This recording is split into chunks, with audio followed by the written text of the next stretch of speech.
Okay, so a couple weeks ago I did the painting behind me here, and even when I was doing it, I could tell, I just wasn't into it. The muscle memory wasn't coming back to me, and it wasn't turning out the way I liked.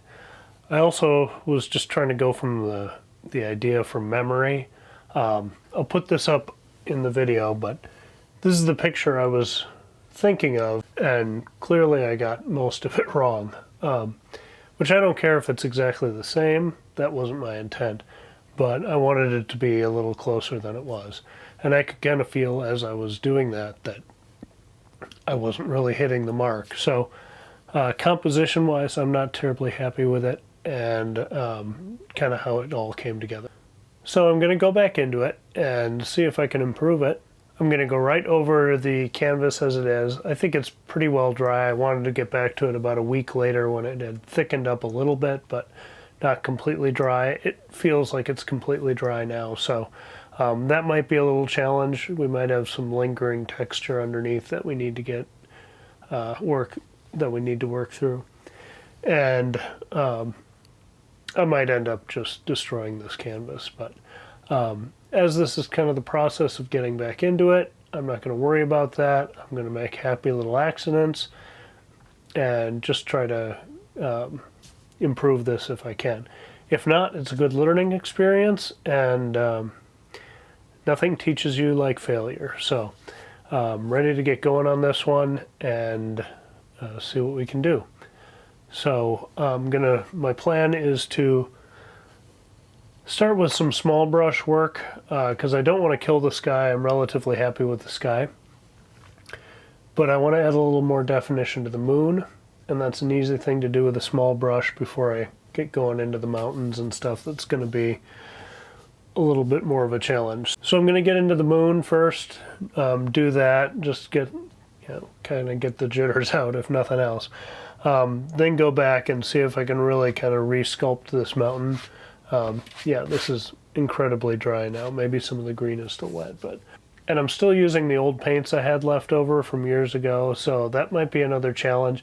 If I have a really hard time working with them again today, I might just need to scrap them and buy new paints, but I hate to do that because it's a waste of money and oil paint. So we're going to get into this and see how it goes, and thanks for watching.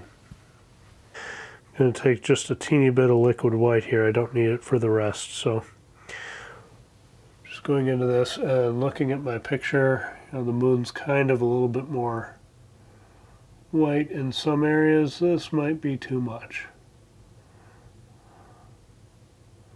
Might need to blend that in a little bit.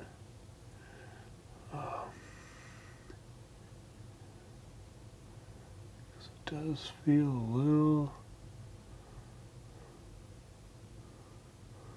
little much.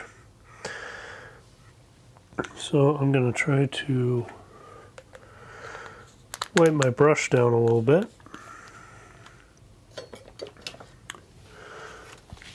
And spread this around. So just spread the love of the moon.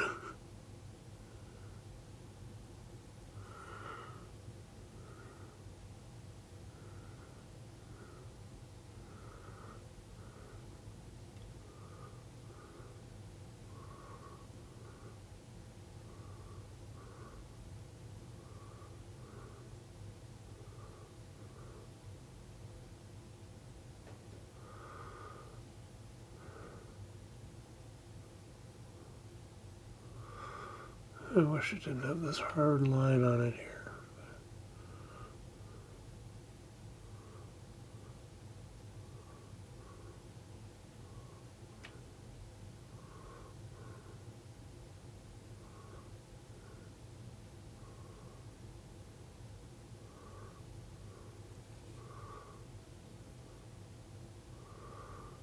Another thing I'm trying is, for the sake of the cameras last time, I was sitting down thinking the angles would be better for the cameras. Really what it just did is made a really awkward painting stance. So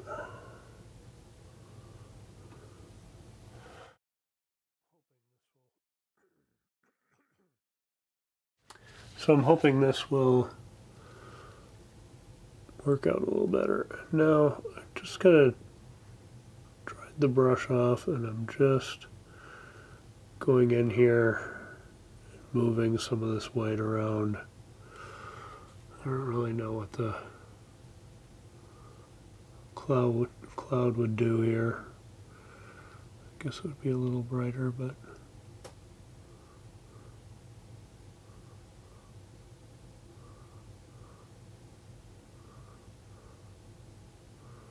oh boy. Trying to smooth out the moon and just making it worse.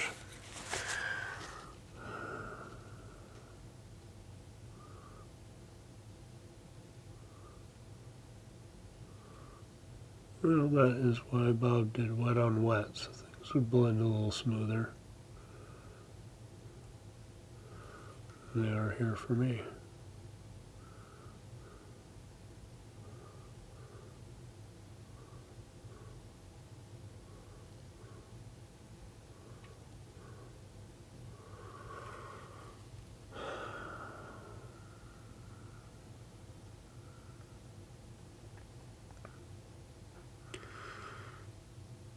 Know what I'm gonna do?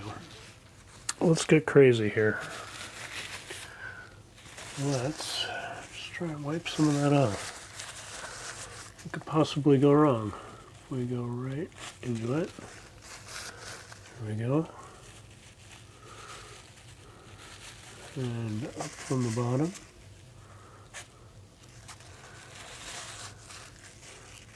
So it's looking pretty good. From that side too, so that was just a little paper towel, but it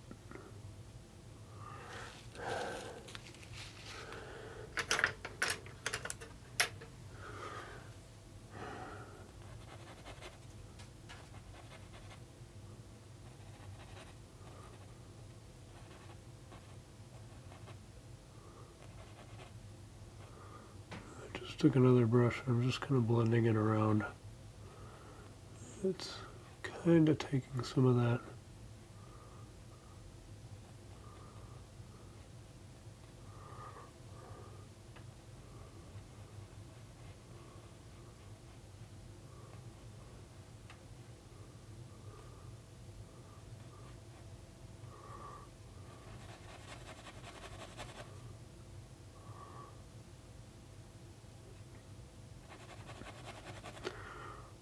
Scrubbing against it here to try to wear off a few spots. Of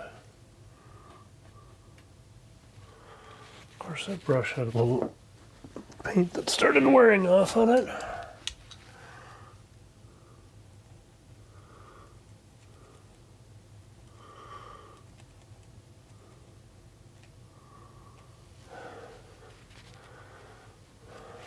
But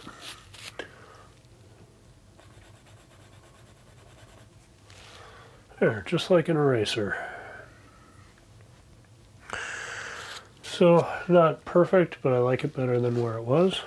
So, now we're gonna get going on the big stuff. So my next plan of attack is to go into the mountains here, change the color. I was way off on that. And also kind of change the shape. So kind of get this ridge here to come up and then kind of down, level out, drop down again, kind of work off that way. But first I'm going to try to get the right color. So last time I was trying to be really frugal with my paints. So I went into my palette one color at a time, and that just was not very efficient. So this time I've got all the colors on my palette that I think I'll need, and so I should be able to mix a little more efficiently. So this time I'm going to go with some yellow ochre. Yellow ochre and some alizarin crimson. I believe it is. So I'm going to go into that, Grab a little touch of titanium white. Ooh, that red really got it a little much, so get back in with some ochre. And that's a pretty good color. It's a little rosy still.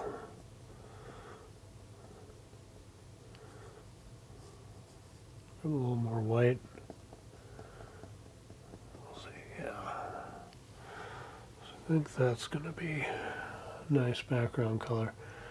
So I'm going to just kind of work over what I'd done before. And I know Bob would use the knife for this, but he was also working on a wet canvas. And I am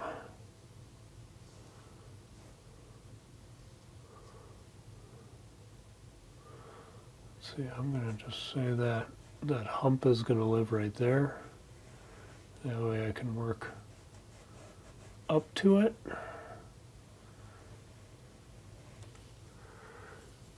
And maybe give it a little bump up here.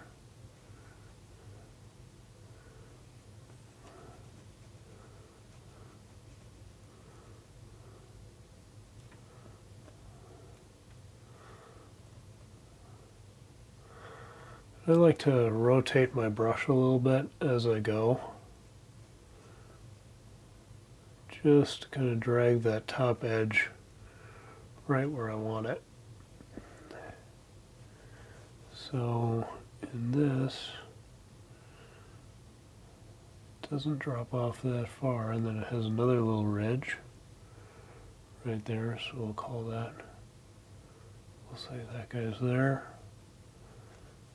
And this is all going to be behind. This actually comes up way up here, so as that's in the foreground. Going to go back into our main color here. Come over and then down pretty steeply.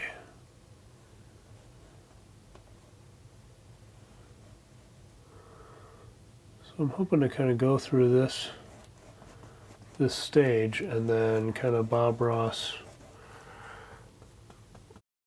below here. So there's that. There's another little mound that comes out here. Doesn't quite drop off that far.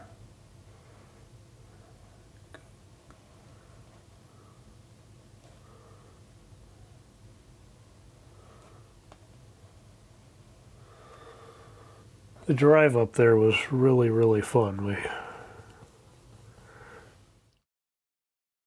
We left Colorado Springs in the morning thinking, oh, this is going to take, a really gigantic effort to get up there, and then, it'll be an all-day deal. But really, we just drove right up to the top. I can't remember if we were there on a weekday, or that may have been the case,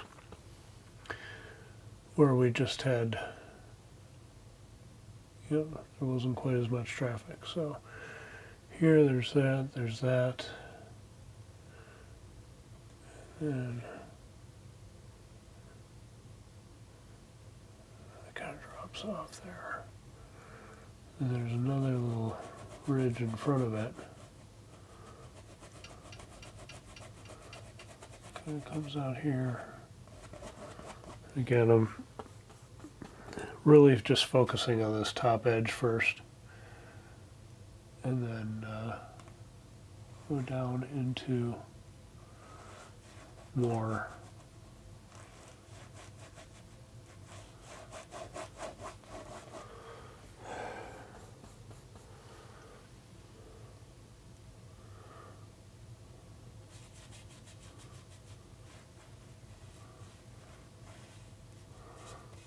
and already it's a mess, but at least the mountain range looks a little more consistent with what I was hoping to do. So there's that. I'm just going to kind of spread this down if I can.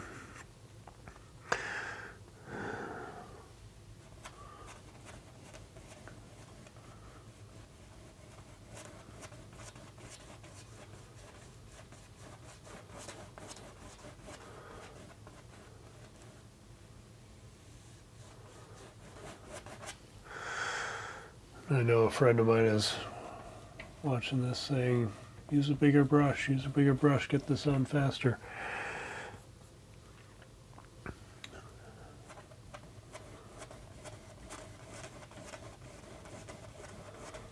But I'm trying to be a little conservative here with my brush usage because I do not have unlimited brushes.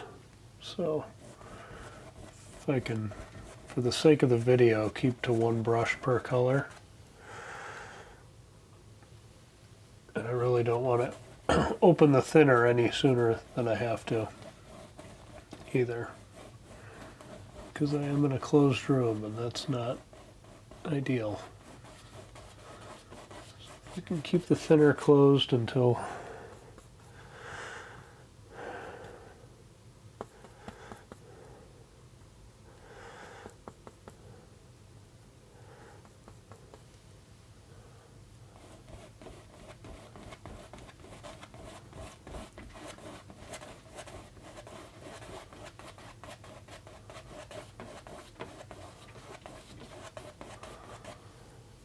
I'll just keep my brain cells a little happier.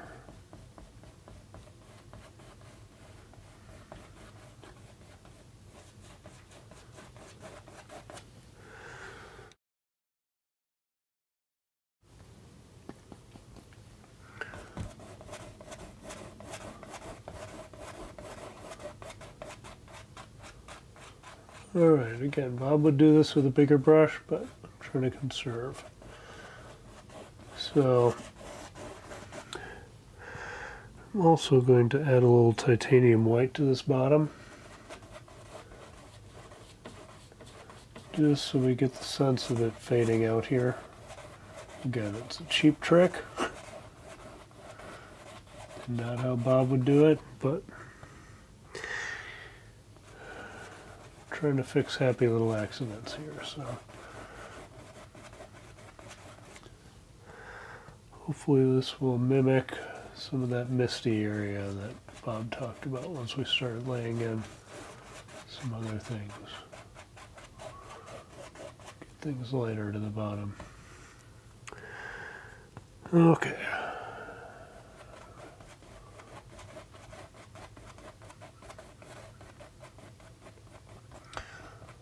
All right, so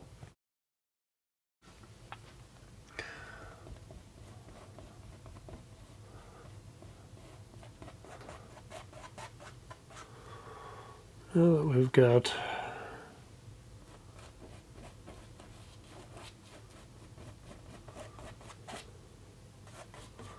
some other color going on here. All right, for an undercolor, I'm relatively happy with that. So, you know what? I'm gonna pop open the white again. Oh, crap. I almost just dumped out liquid white all over my carpet, which would have been hilarious, but not great. All right, so let's take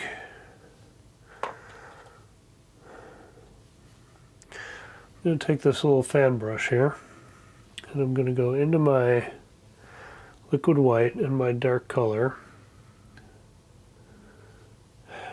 and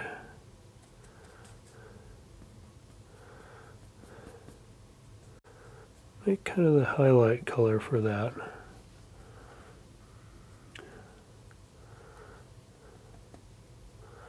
It's going to have a little bit of a snowy feel, and I'm just going to go up here and drag out some. Basically going to use this like Bob uses his knife. So I'm just gonna touch. Oh, I did it.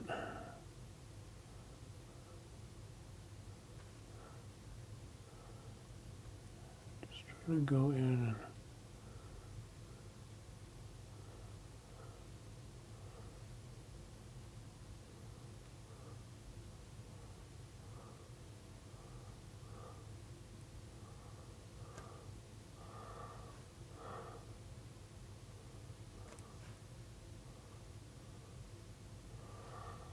I'm trying to follow the line here on the, this is going to all be behind.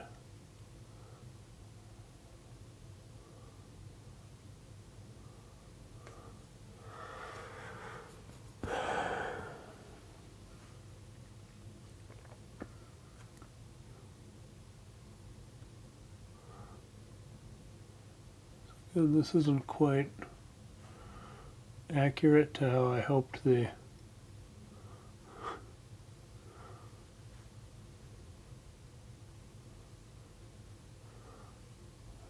there's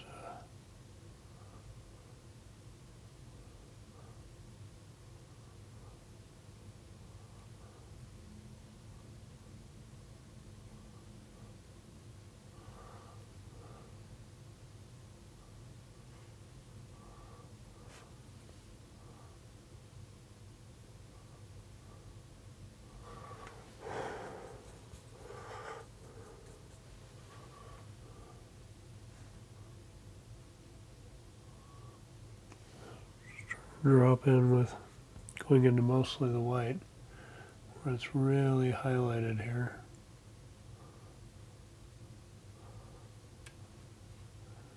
Go into those sections.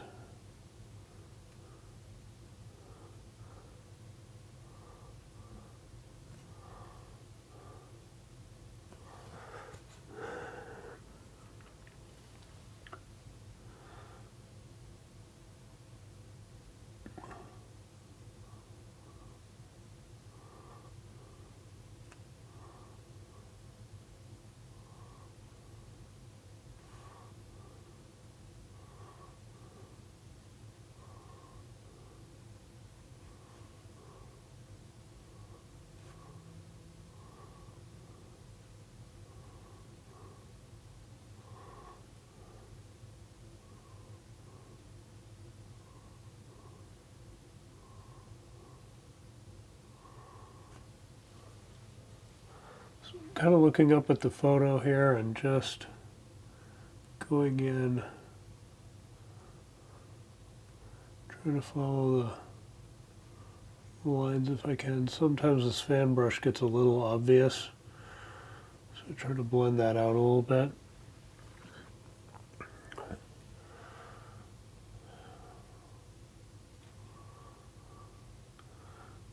Going over back over the parts that are distinctly white. Oh, that's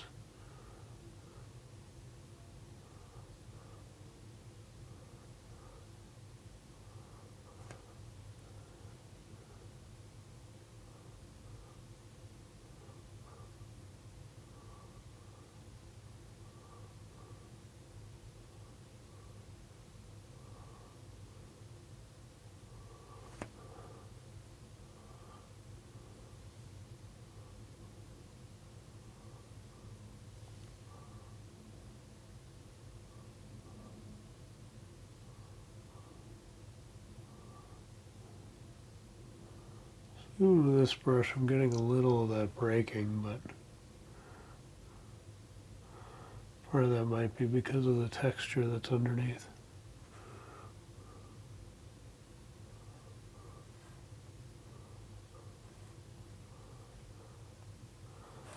I'm just trying to vary my pressure too, so it's not so much like a brush going through there is.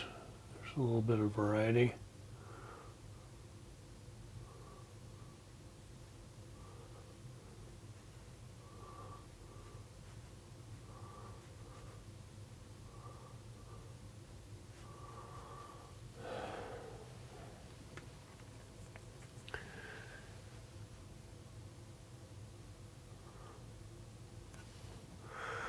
Bob is definitely faster than I am.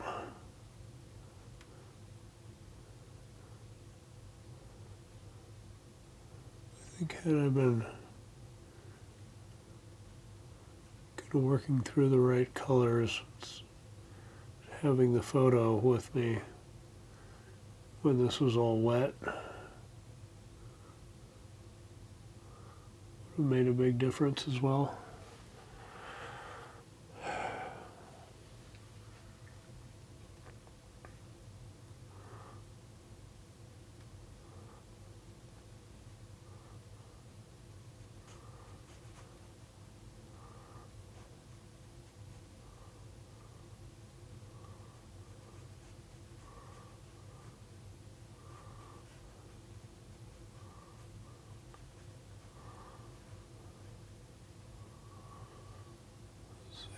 That's actually all dark, but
I'm just going to tap in some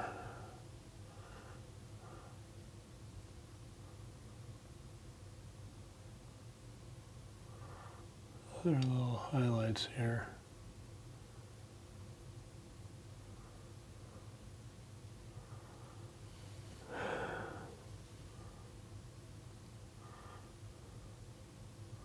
Just to make some of these details look a little smaller, because sometimes if you do big brush strokes on this background stuff, it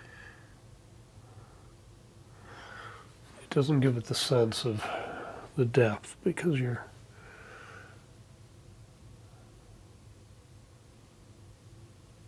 not seeing it as well. So.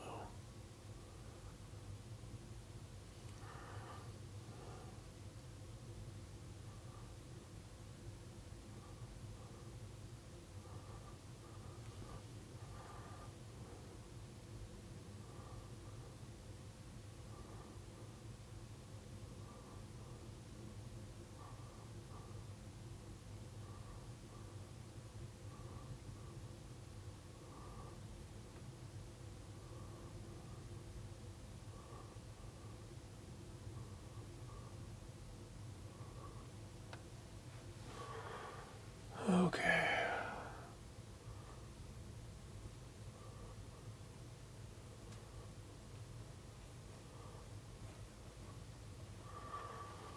Okay. So, feeling all right with that. Now I'm going to take the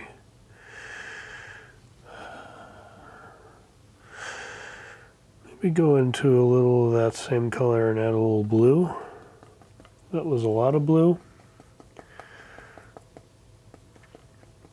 I'm using that same dark brush. I'm trying to bring it to a point here. And I'm just going to hit a few little spots.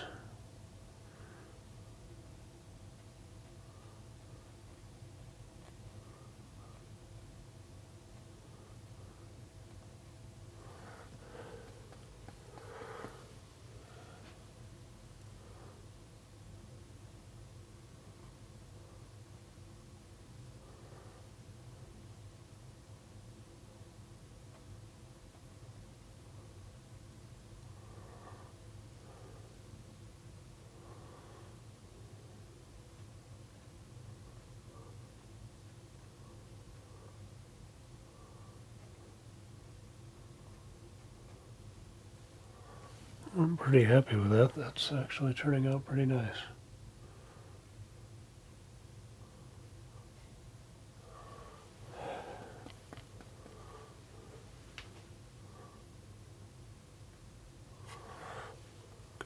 Maybe go a hair darker here.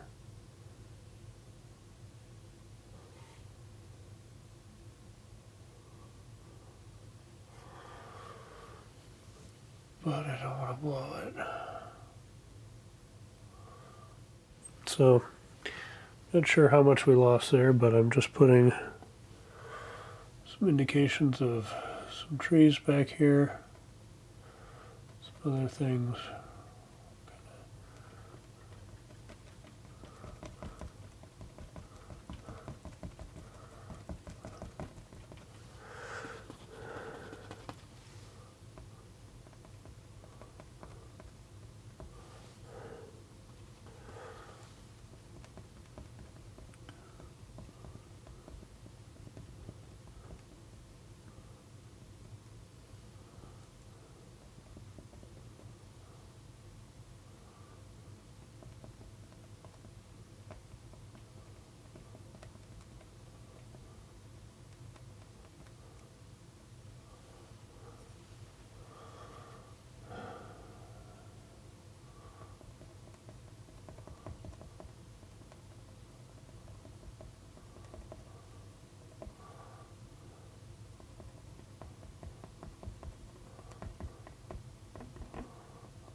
Alright, I'm gonna, like I said, try to blend a little of this back out here with the light, just so it's a little more subtle.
Alright, I'm starting to go into it too much now.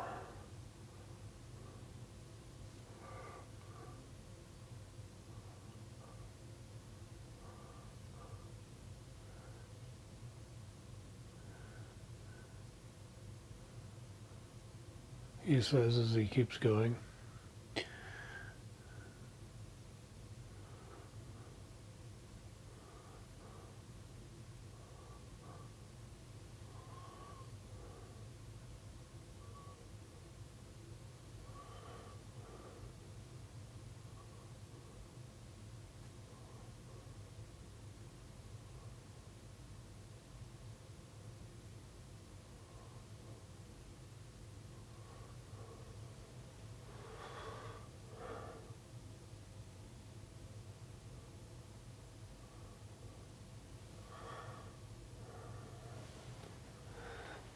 Okay, so feeling a little better about that. Well, quite a bit better, but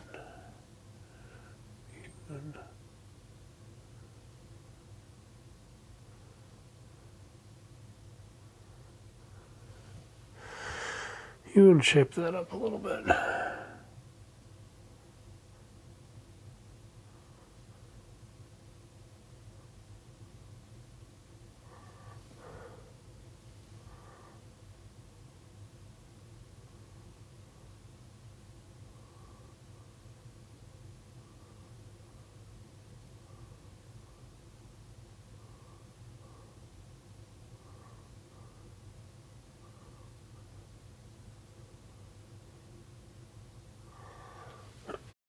Okay, I'm actually pretty pleased with that.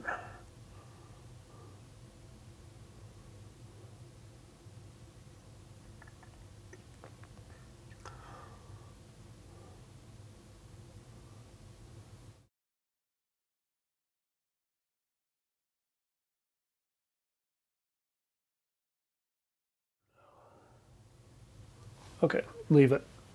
Just leave it.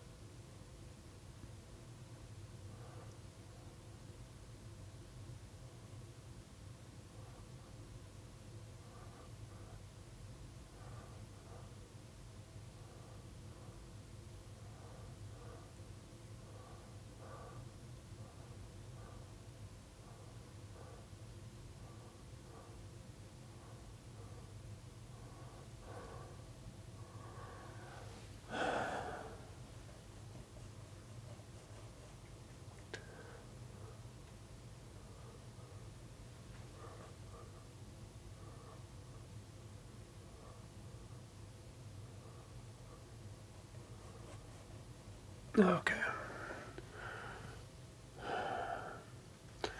So, not perfect, but considering where it was when we started, I'm feeling pretty good about that.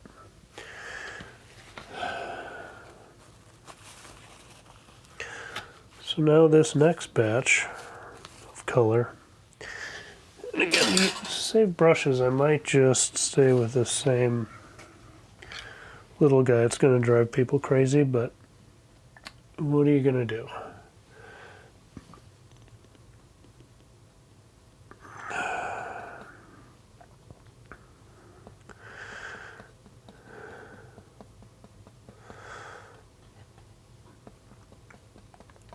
So I'm really using that yellow ochre, and I'm mixing in some of the blue and the green.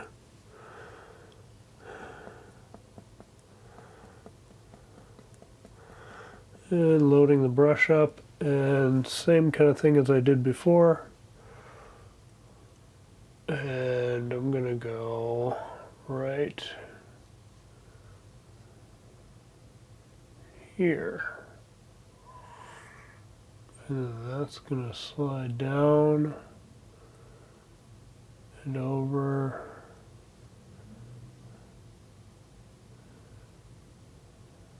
and down.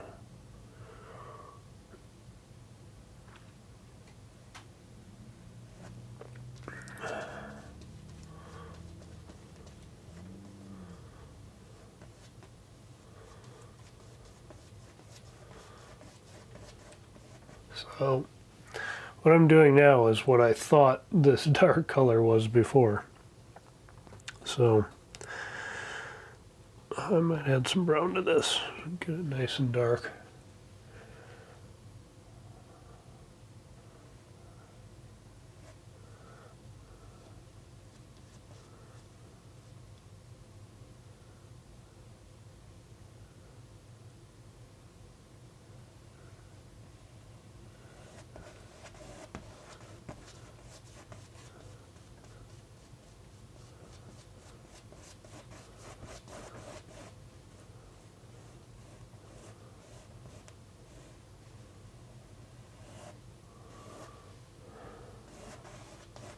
There's that.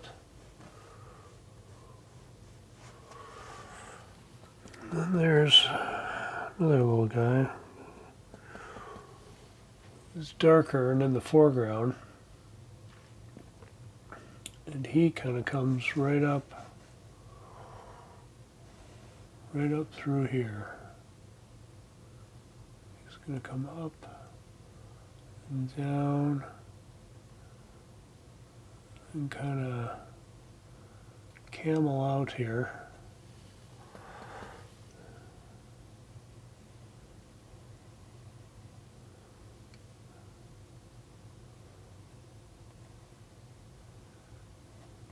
You know, another thing Bob was really good at is scraping off the excess paint underneath where you want to go.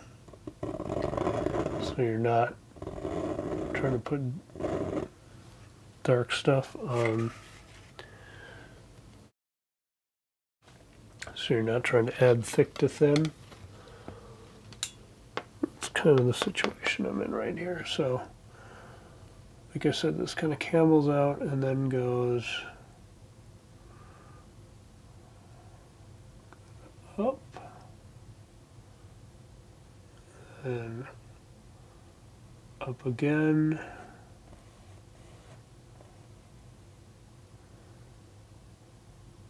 And a pretty sharp drop. It kind of levels out and something goes in front of him there. So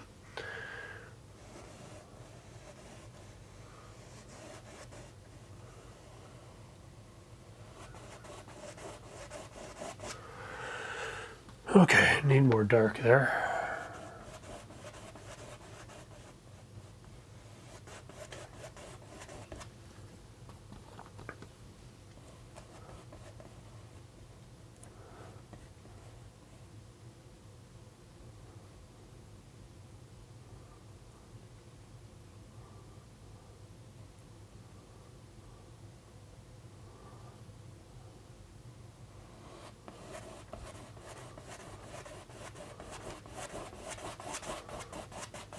Okay, so, well, that moon is a little obnoxious, but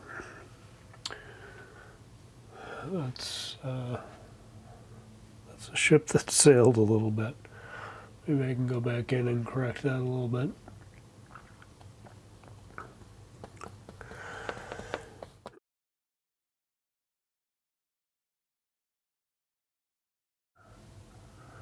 So then after that kind of crashes down, there's another guy that's kind of part of him. He goes down through here. But I want to maintain that ridge that grows out of him. So I'm going to go pretty dark. So I just grabbed some Van Dyke Brown and I'm just adding it to my green and kind of mess color mix here. But let's see. That comes down and there's another guy that's kind of, let's go.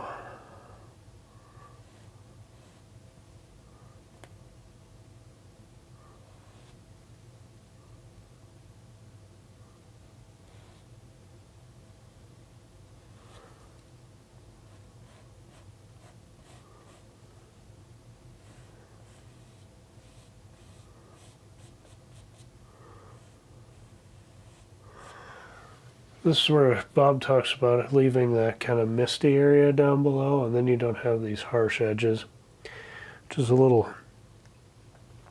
little aggressive for this painting, but since this is a fix, I'm going to not beat myself up about it too much.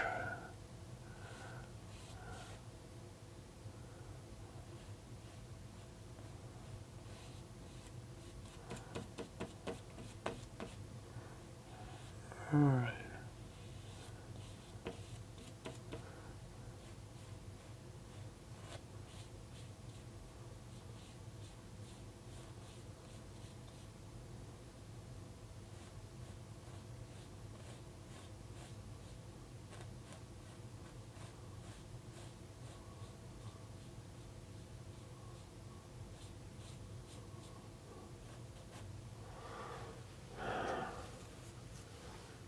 All right. Back into some dark.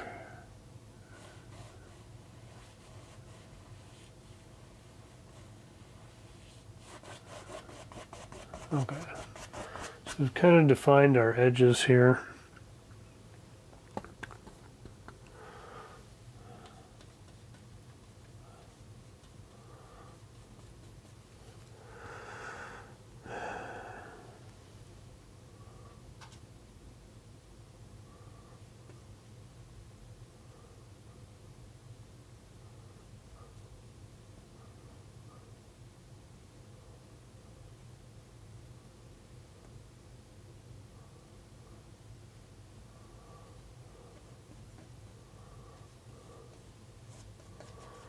Okay, so we're still rolling there.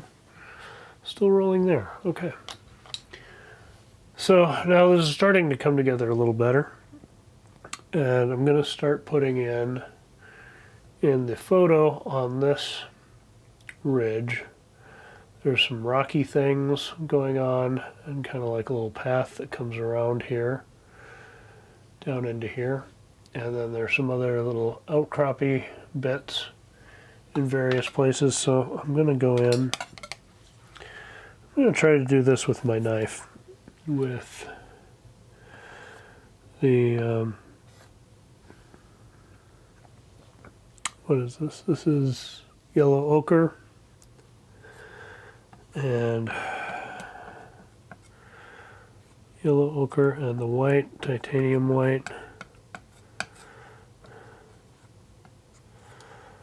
And let's see if we can get this to break like Bob does here at this part, because I think this is where that would look really sharp.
Just lightening things up a little bit.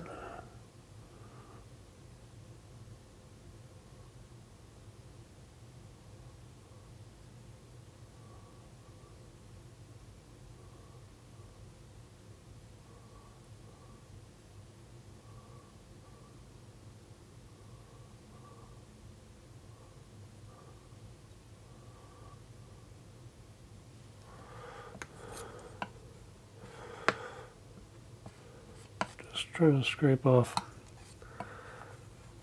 a little roll of paint.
There must be a little roadway that comes around here.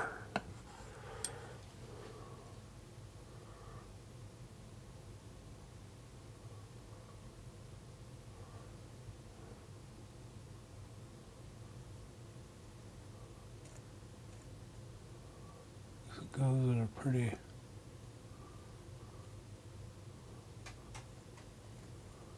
pretty straight line here for a mountain feature.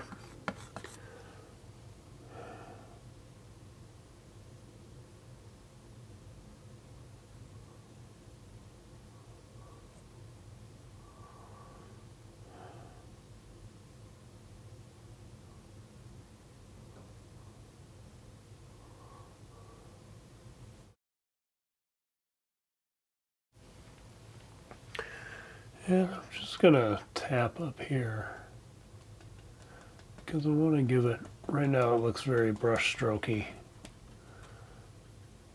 So I'm just gonna kind of tap around some places just so the texture of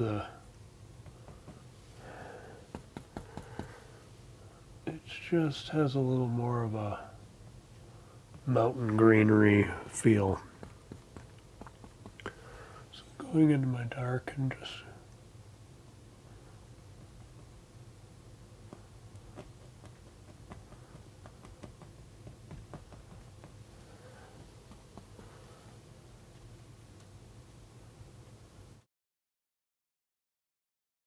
and if I make my edges a little darker, it's kind of like vignetting a photograph. Or it just kind of draws your eye to the brightest part. So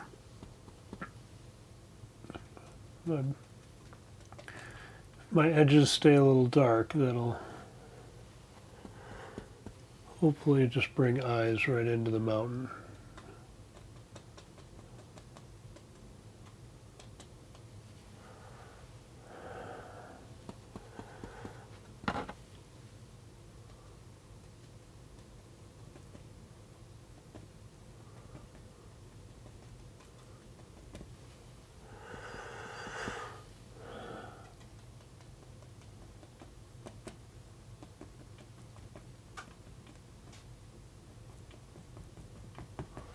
Did we turn it off again? No.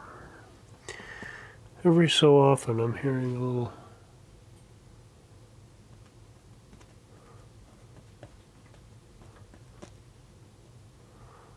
noise. It's making me think the cameras are turning off.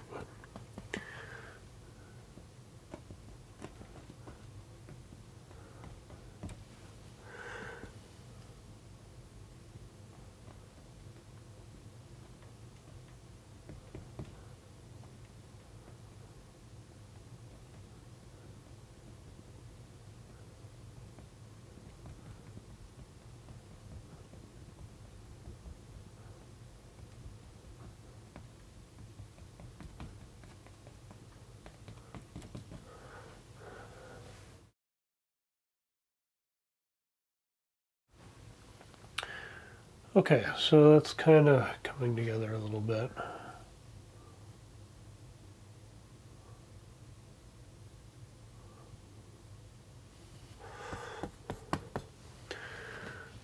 Okay, so more of that in the foreground here, and then maybe I'll just grab some of these little guys and just drop them in right there.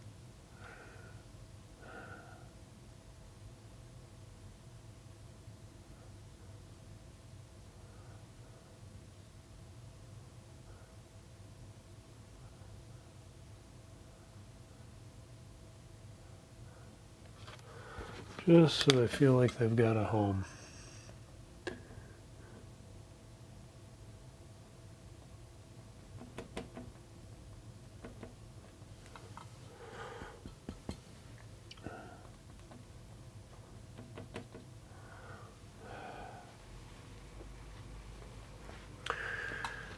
And I should probably tap some of that out. Just to kind of kill the intensity a little bit.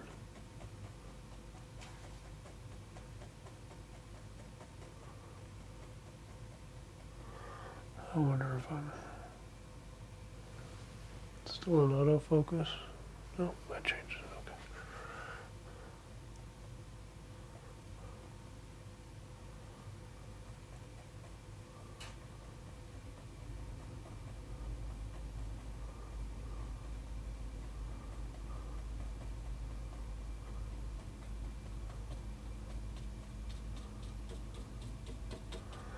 Okay. Yeah, I don't know. That did any good.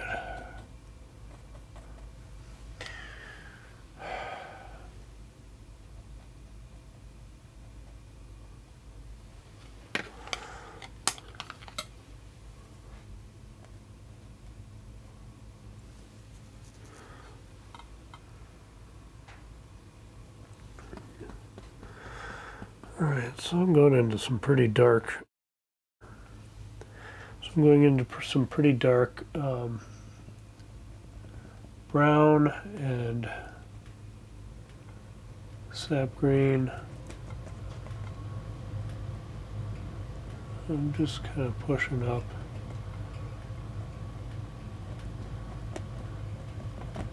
Here and there. Again, I'm just trying to define these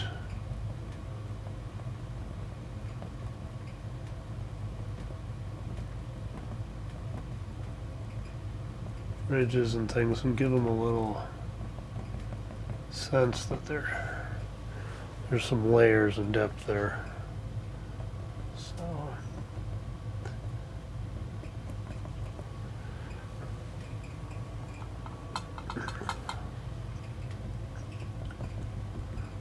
again, is this going to be a masterpiece? No. So learning experience and good practice? Yes.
Okay, so again, maybe I'll, let's see, let's go into some titanium white.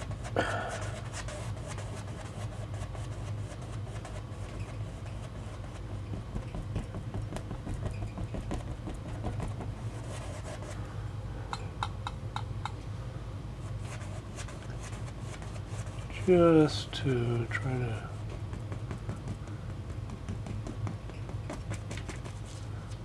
mimic that dark stuff, or the misty area, as Bob would say.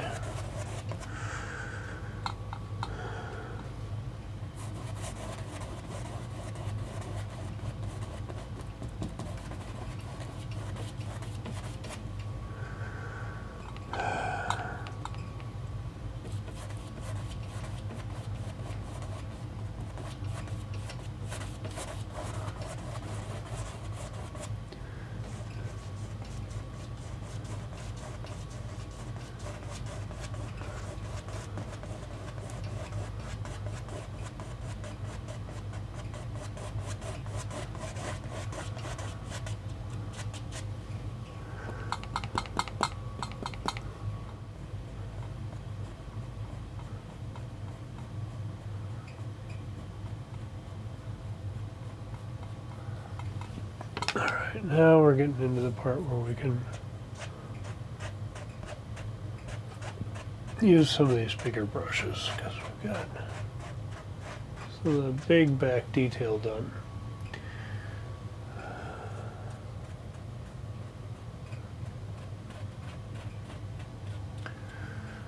Okay. We are going to take a little break and change some batteries.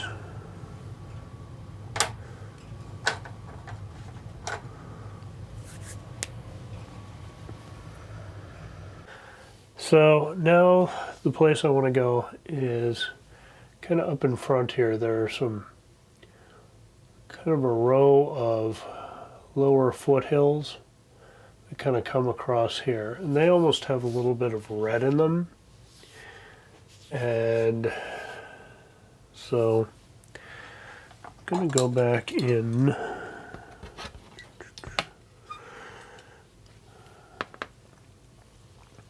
to my yellow ochre, a little bit of my crimson here. I'm going to go back where I had that dark color. Might grab a little bit of titanium white to put in here, just so it brightens up above the foreground. And more yellow ochre. So I want a little bit of red, but not too much. It's picking up some of that green in the background too there. So these guys live right about here.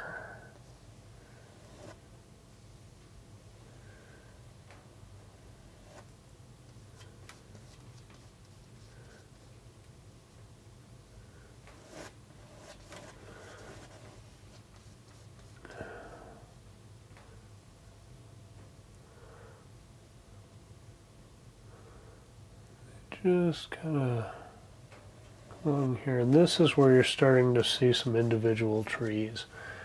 As I look at the photo, I can see some real hints of some actual trees being on these ridges.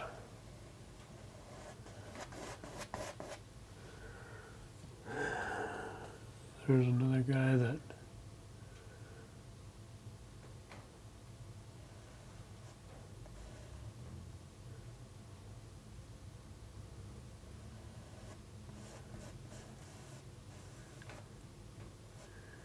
he actually comes back there. More yellow ochre to him.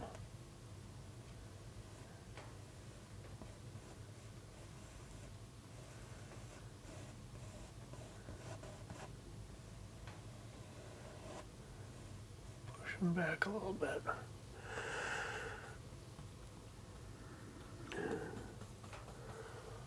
This guy almost seems to come out, and the trees just kind of overtake him. He goes out there, but a little more yellow.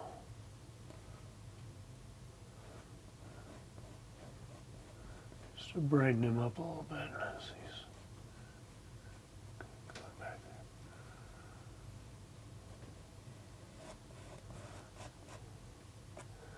there. What we start to see in the foreground here then is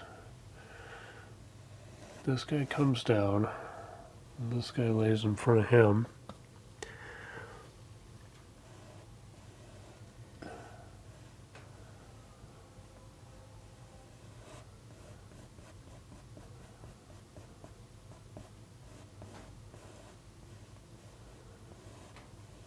They're actually in this guy. There are a couple little drop downs here. You'll see what I mean when I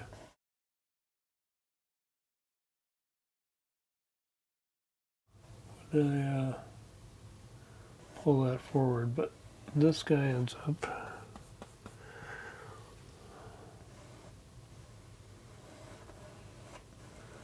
for the foreground.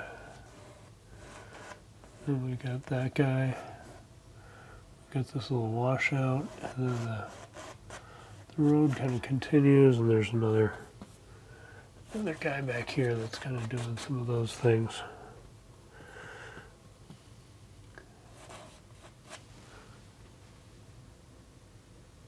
So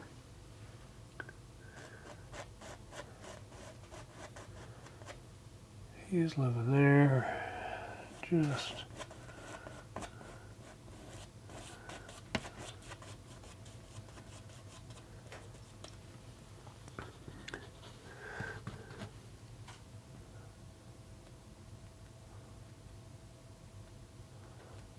I'm not going to do too much with him other than just kind of let him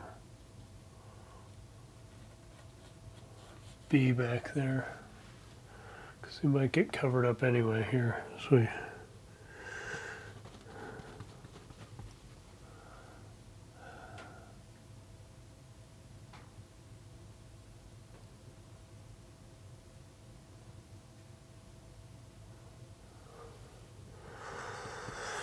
So here I'm taking the ochre and titanium white, using this same brush. I'm just kind of trying to drag out some of the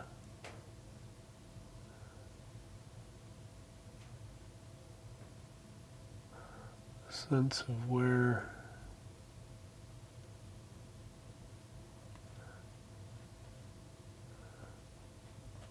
I'm going to cover most of this up with the trees, but there are some sections where it's just kind of rock hanging out here, so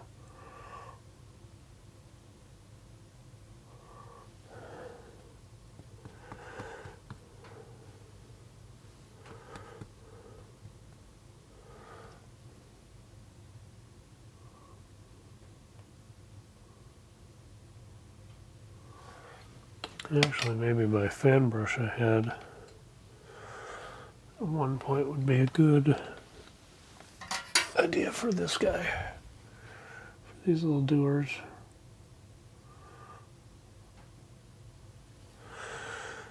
Maybe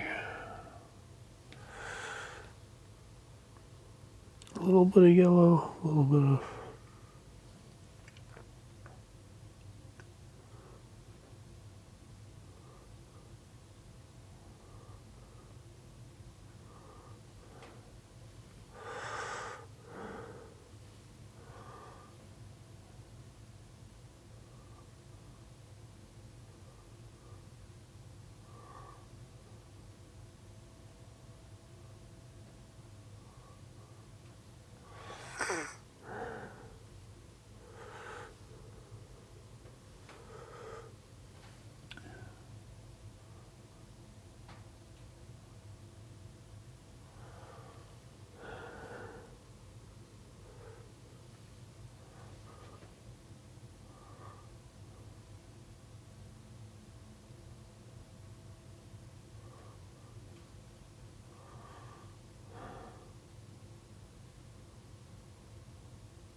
so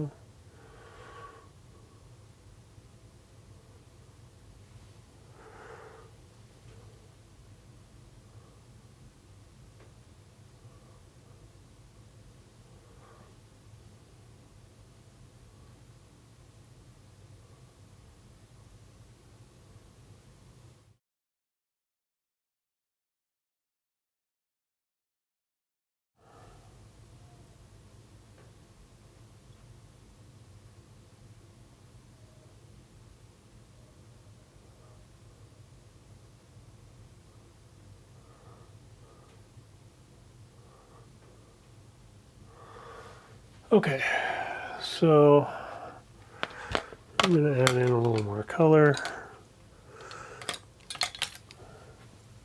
down here. Ooh, a little lighter than I wanted. but it's pretty indicative of the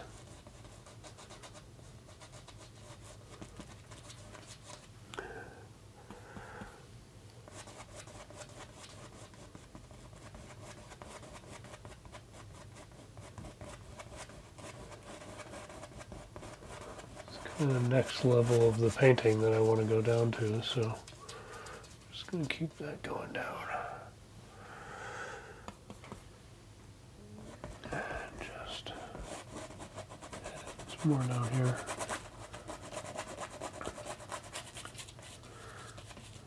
So where we're going to go now, start laying in individual little hillsides.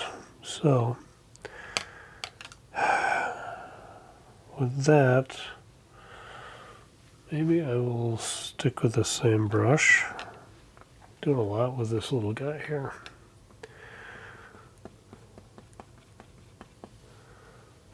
But I just want to put on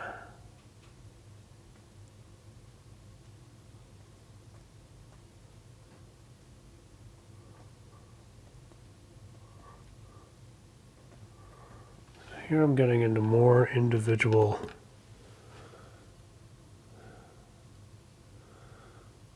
little trees as they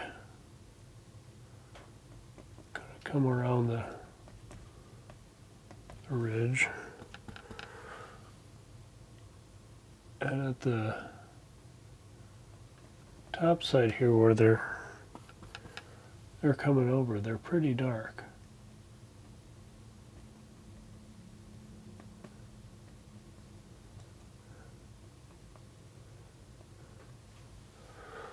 So although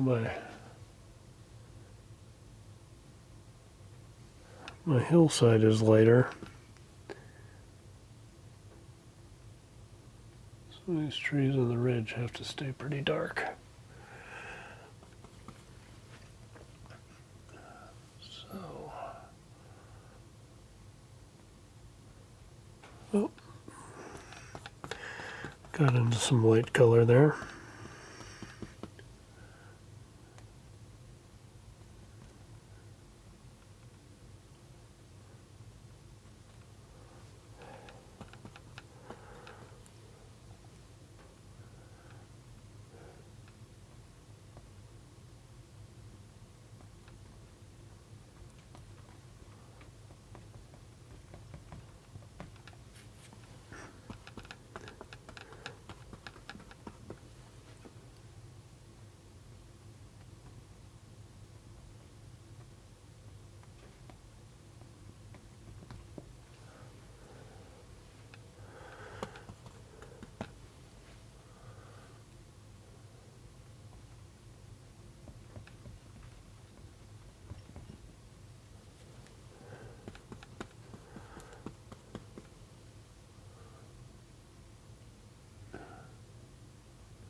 So, got this.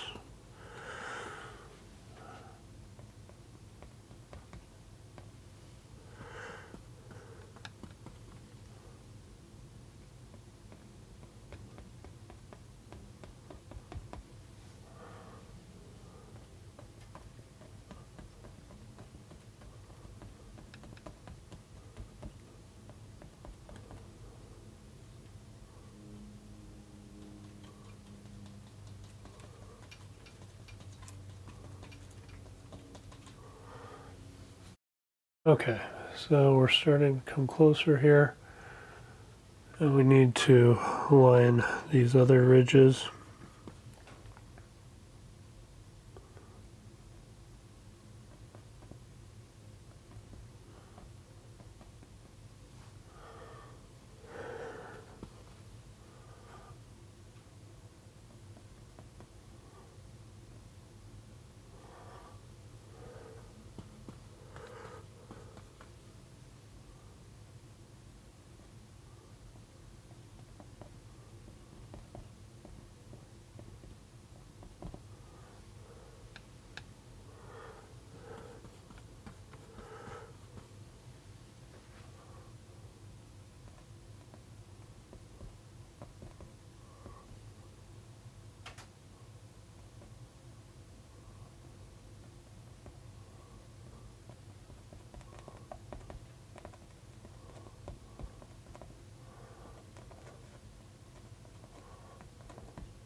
Alright, that's where we're going.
Excuse me. So I'm kind of just pushing up here. And just give a little difference and definition to things.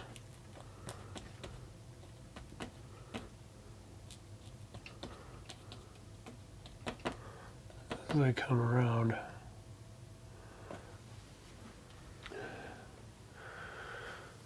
So now we're getting much more of a sense of the valley coming down.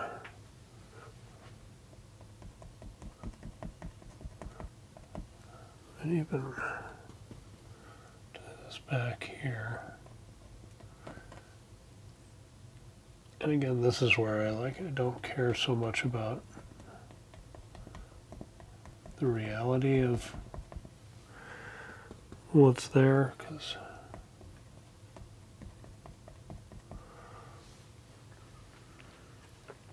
I'm trying to do more of just the feel of, I wonder if I should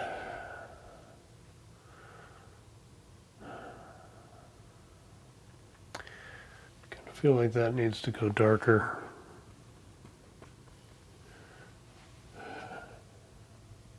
So I was wrong to put that white back there, but again, just a happy little accident. We're gonna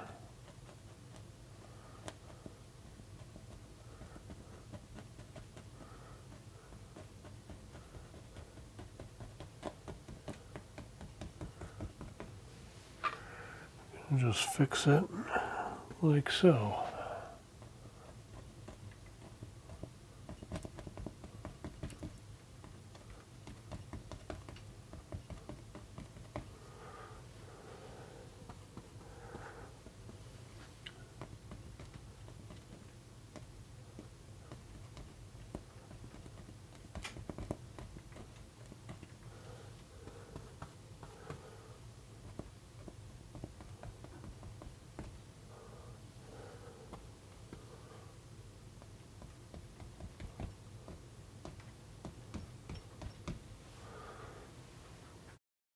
More consistent. I don't know if it's right, but it's more consistent.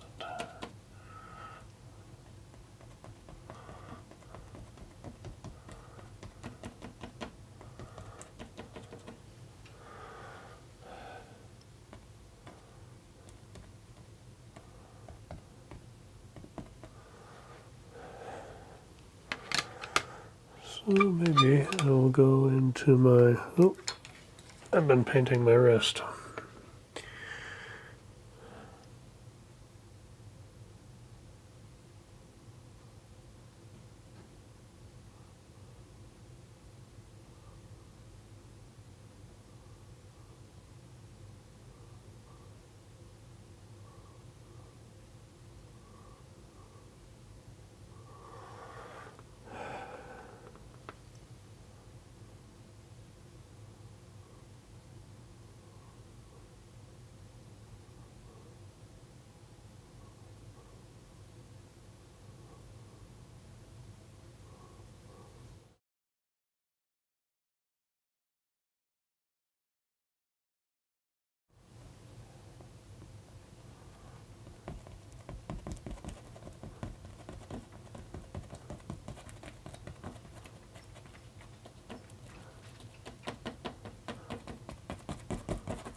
Okay, so in the photo now we have almost must be a grassy area that's kind of coming through here and almost gold from the sunset. So I'm going to make a bold move here. And I'm going to take my kind of, what do they call this? A bristle angle brush. And I'm going to go into my cad yellow and my yellow ochre. And just lay this guy in. He's going to go right through here.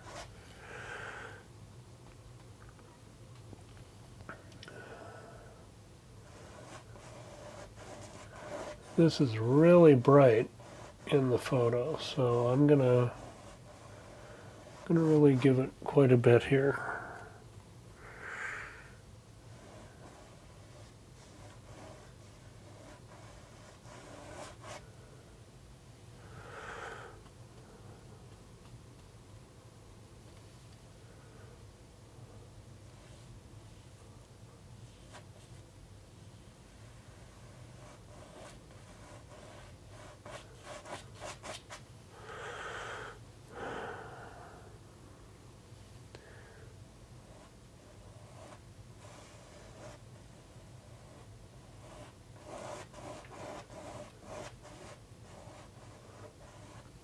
Bob would say that's a real sparkler.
Okay.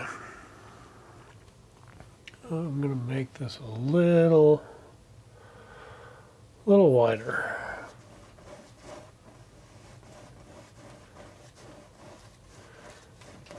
Because I want to really separate this, the mountains, the hillsides, all that stuff. I want this field to come down a little bit, so as I'm putting in the foreground trees, it looks like really looking back. So I'm going to just go a little crazy here with the depth.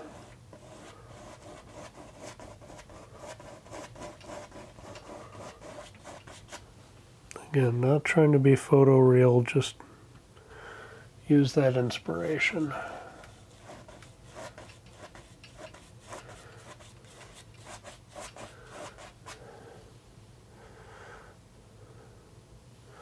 I started using this angle brush because I thought I was just going to do a sliver like the photo shows, but I've changed my mind. So we're going to come back through and add some highlights and things to this. Give it a little depth and some texture with one of the bigger brushes.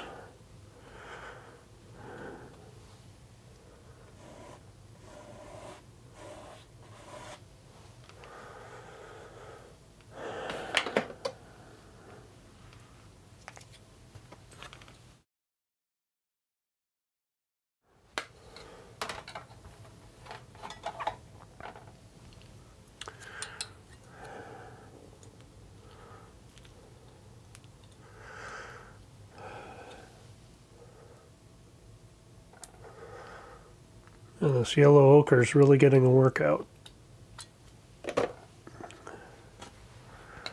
Almost didn't put him on here because I wasn't sure we'd be using him, but he turned out to be the right boy for the job.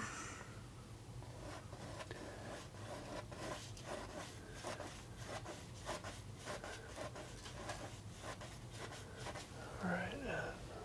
Oh.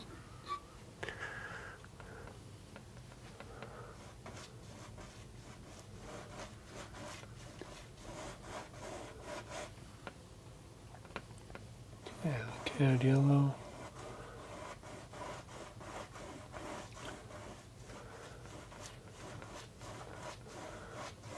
Alright, this is really where we're going to start defining our foreground. So, wipe off this knife.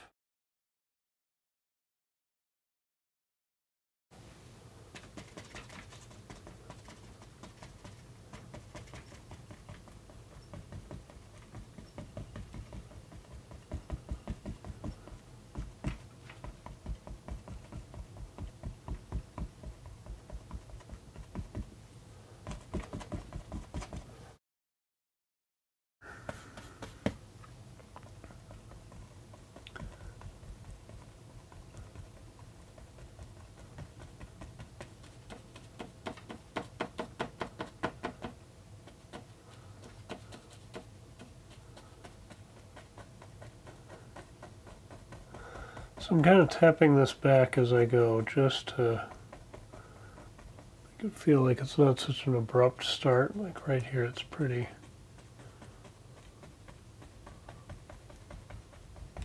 dense.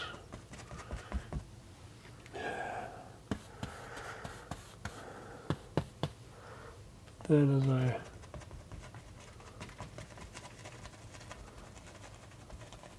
come forward,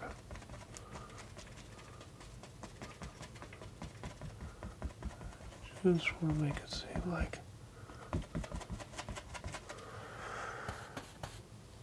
there's some little, oh, that's too white.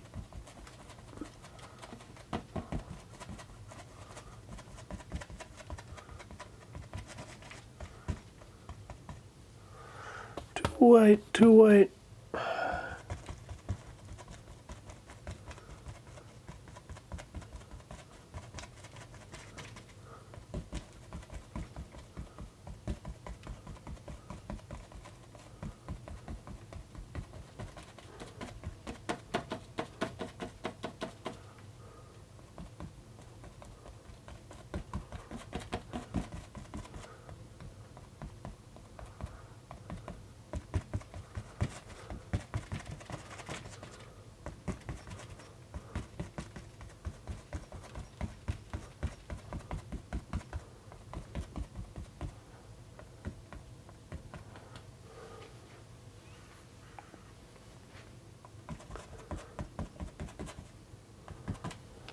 Okay. Let me add a little yellow ochre into some of these little divots. Just give them a little more depth.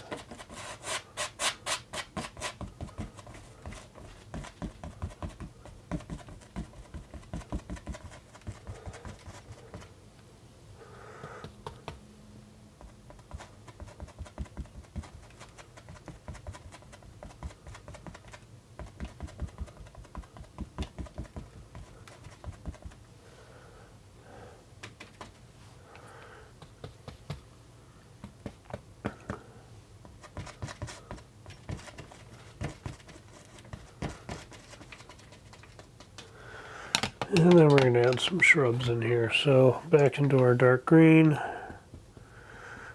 and our brown. And we're just going to pop in some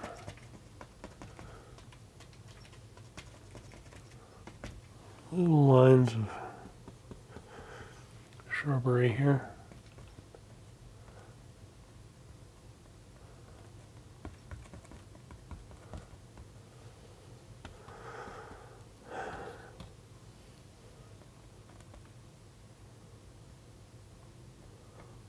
A little red there. That was a lot of red. A little red goes a long way.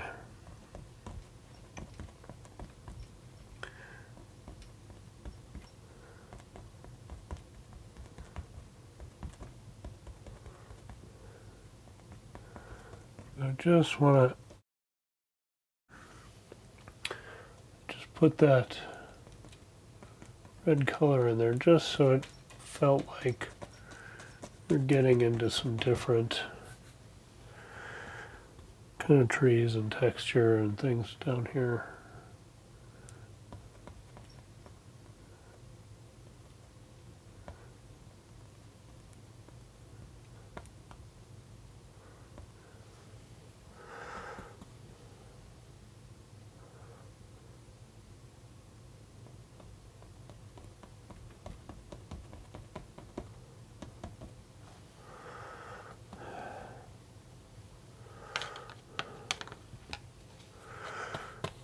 Go back into the yellows.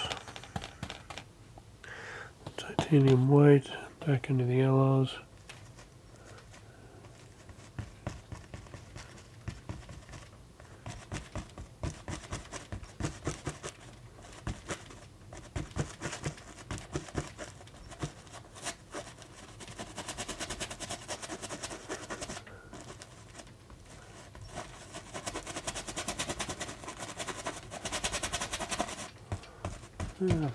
Just kind of scrubbing that in just to get coverage, but let's see if we can go back and clean that up a little bit.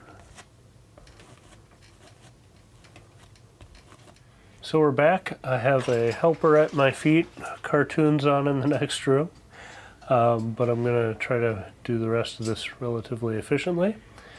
But here we go. So coming back to this the next day, I'm relatively happy with how things are looking. It's not perfect, but I feel like it's a pretty dramatic improvement over what we had here the other day. So I'm going to go back into the 1-inch brush here, and I'm going to see if I can keep kind of defining out some little spacey areas, maybe bring some of this yellow down just a bit further, and then start with some like lower end tree lines back here that kind of go down, and then add treetops to this section up here. So let's go into that yellow. And a little of the liquid white, and the yellow again, maybe the yellow ochre too. Just to knock down some of that white. Adding the yellow ochre will help. So.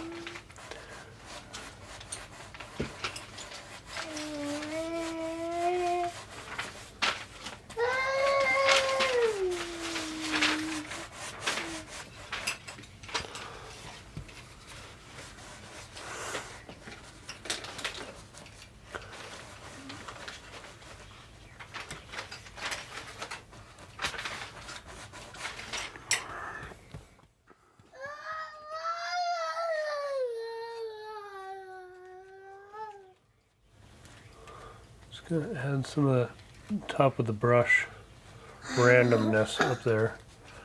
This isn't all so smooth. It's not all uniform color there. We've got a little variety.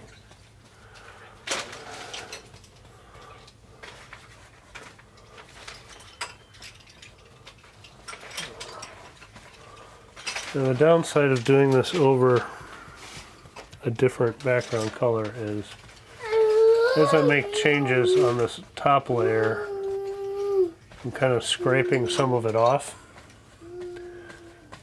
and that is causing some kind of drag marks with the brush, showing that underneath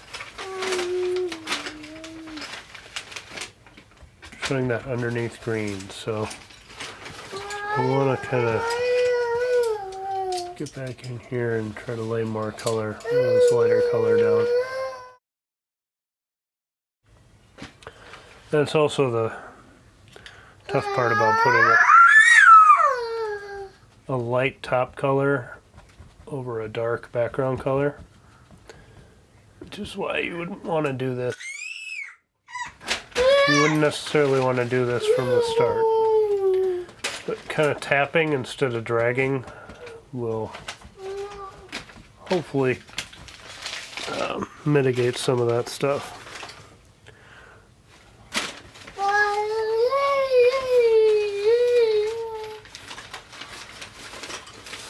Alright, so add in a little more of this yellow.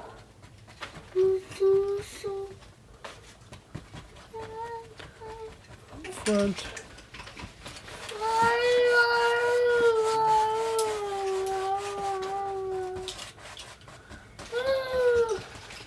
Okay, now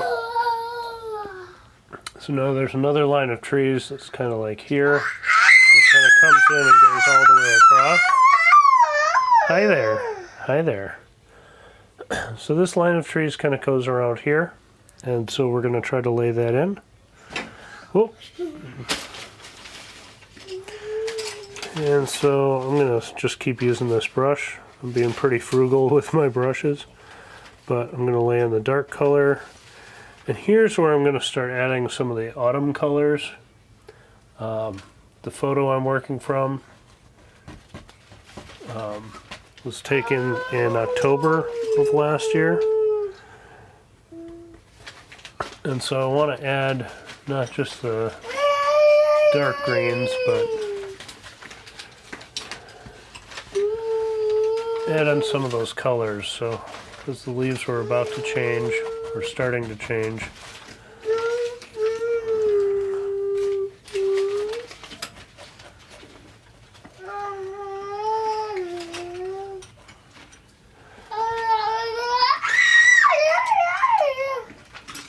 oh, those are pretty dark, but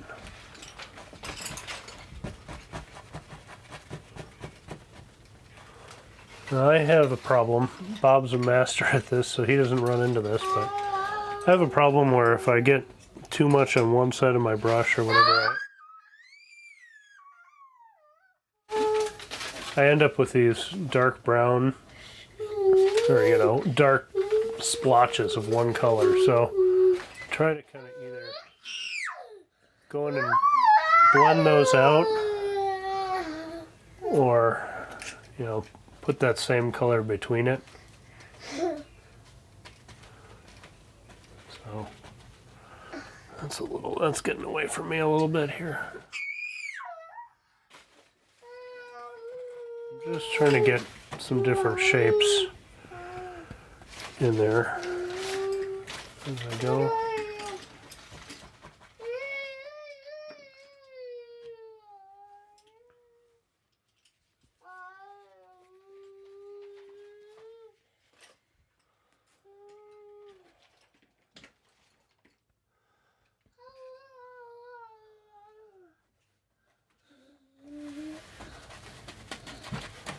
All right.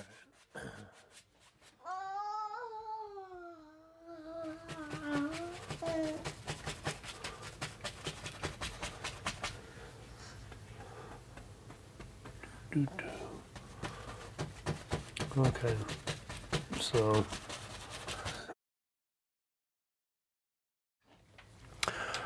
so now I'm going to take, maybe I will take I'm going to take another 1-inch brush, and I'm just going to add some of the green, some of the liquid white. So green and liquid white, and some of the yellow to that, just to brighten it up a little bit. Maybe a little more yellow so it's not so white, not so pale. And I'm going to load that up and just...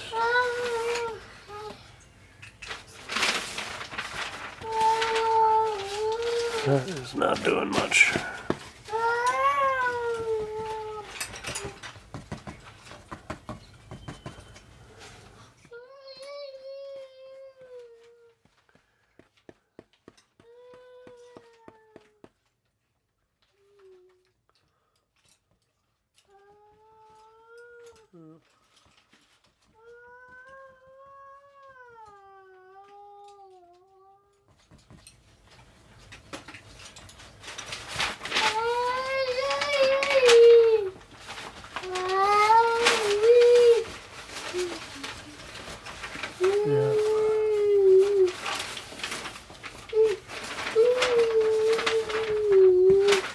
Again, this is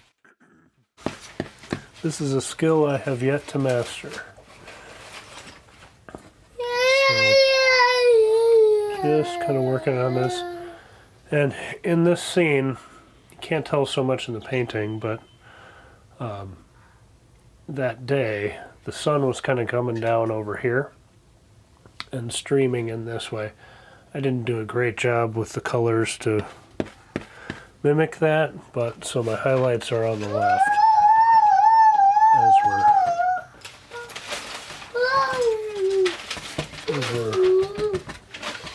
working through things. So trying to add that little yellow more on that side. Okay, so just to add another layer, I'm going to add a little bit more of this golden color down toward the bottom.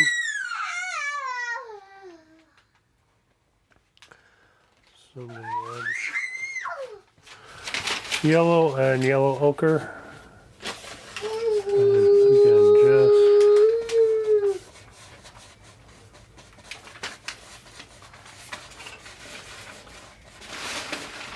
just want to give the sense that that's a tree line down there.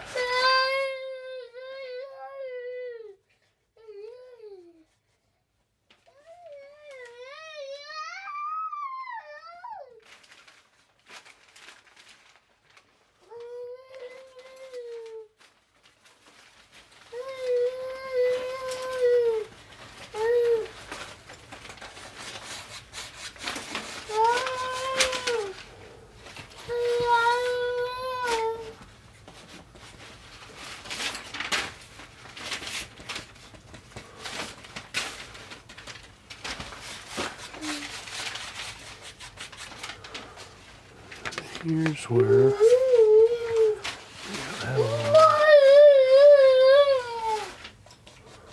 so I just went into the liquid white.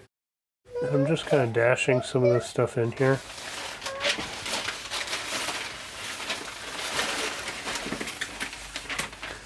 Just to give it a little sense of texture.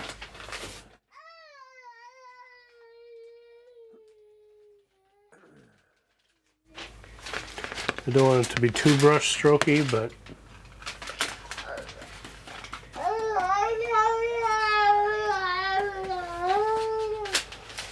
okay. And then back into the dark green at the bottom. And the browns.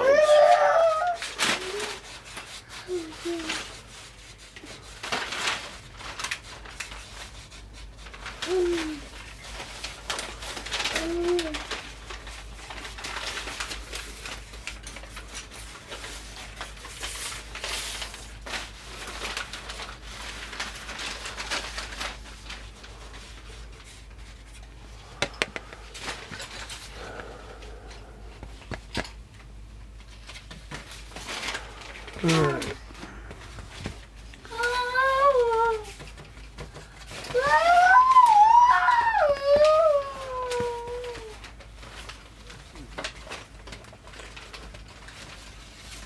So again, not trying to do anything too specific here, just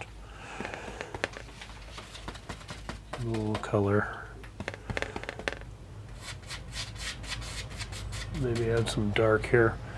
Kind of trying to add a little more dark down at this end to balance the dark there.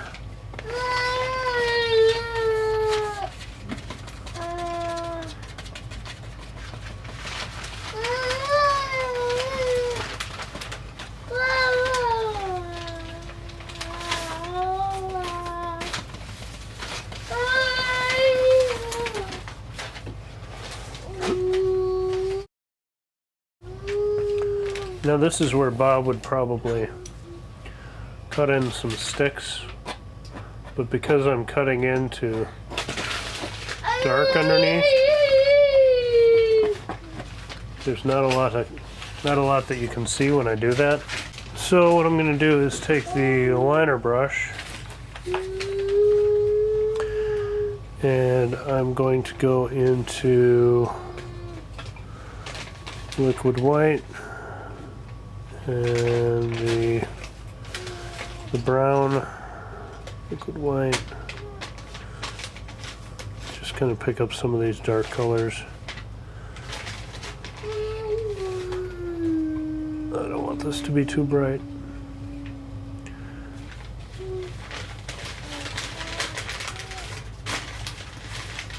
I should just go into some thinner here, but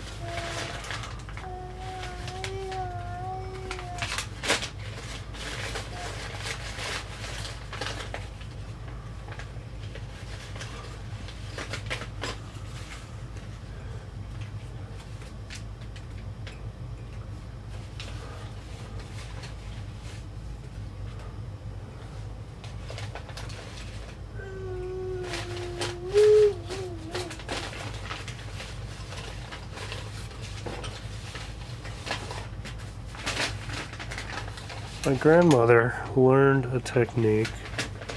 Maybe this is old news, but it was a revelation to me when I heard it, and I don't remember what instructor she learned it from, but when you're growing a tree, instead of starting at the bottom and going up, following the trunk and doing the branches out, you can do that,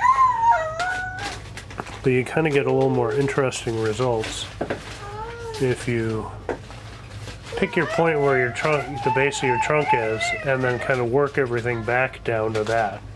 And then it starts kind of forming the trunk as you're going. So as I'm thinking about where different things live back here, I'm trying to kind of keep that in mind, how I want these little guys to go. You can get a little too, I kind of tend to draw every tree as a Y, and then just add a third one. And it's not super great for variety. So that's something to practice. It's just kind of figuring out how you see different tree limbs and things like that. So it's probably not coming through on the camera, but I'm starting to be happy with how that's coming in. And that's all going to be kicked down to the background, so that's okay. So just add a few more things down here.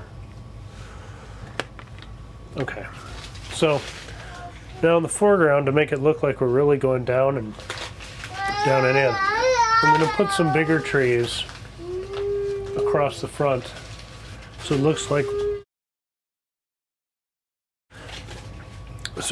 we're going over the treetops, to look down and across. So to do that, I'm going to have to get really brave here. Take a brave pill, as Bob would say. Take a strong pill. I can't remember all the... Alright, that's more of our highlights. So, let's be bold. And let's actually use that. I'm going to use this brush, which is the filbert bristle. I'm going to lay in my trunks with him. So, getting a lot of the dark brown, and let's see, where is he gonna live? He's gonna live right there. Oh.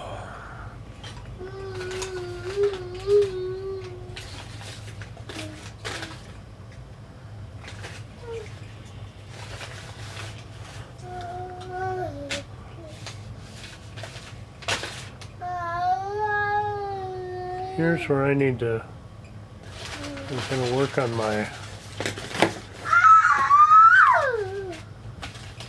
on my tree designs here, because it is not my strong suit all the time.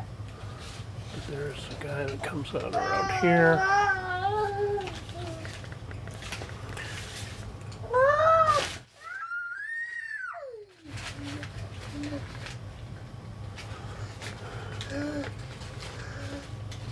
And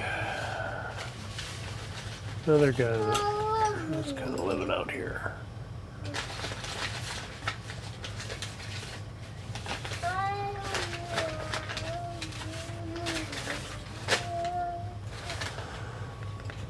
Okay, so I just had a kind of brain explosion here where I was like, oh yeah, you put the base of the tree at the bottom of the painting, but like I said before, I want this to be more like we're actually looking at the tree tops.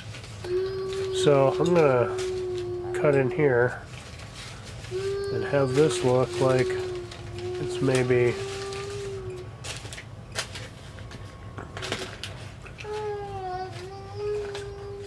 like I said, we're just seeing the top of the tree.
And that's trying to look up at my photo and see which trees I want to model after.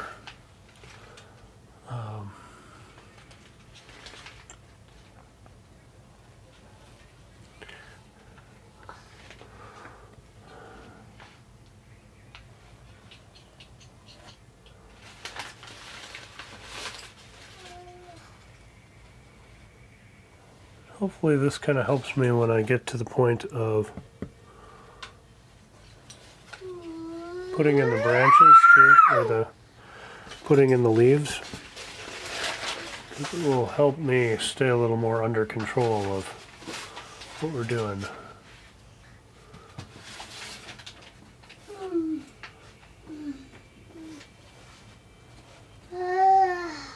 So I'm trying to stay with a pretty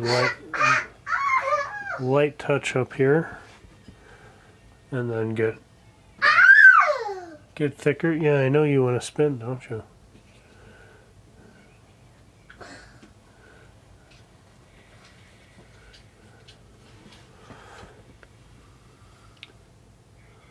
So let's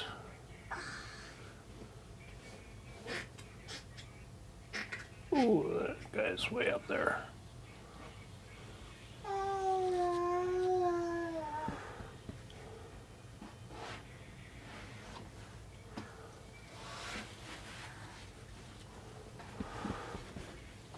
All right. Oh, hi. Hi there, spinny girl.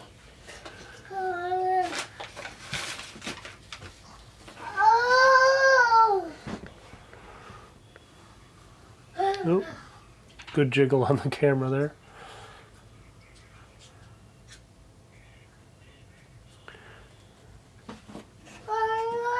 There we go.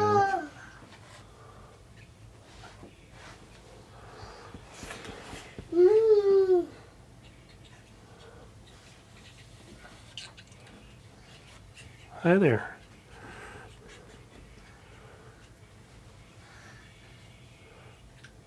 All right. So we're gonna say that's the bulk of our stems here.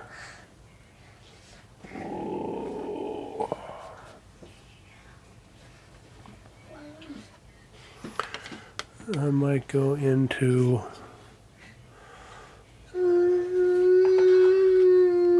I really like this bristle angle brush.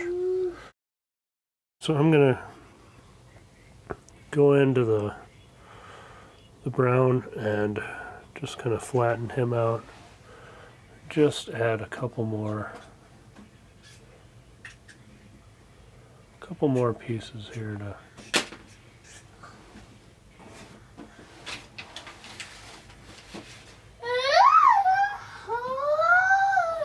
give these guys a little more character.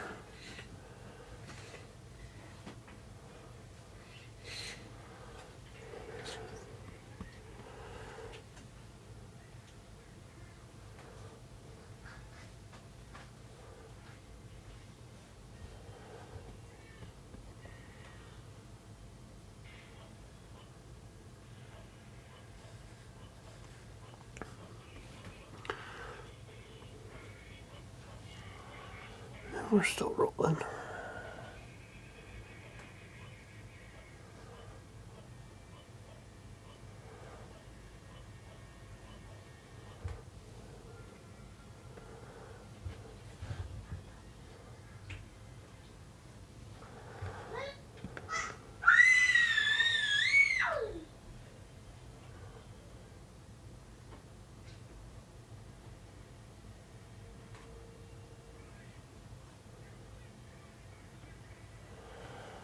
All right.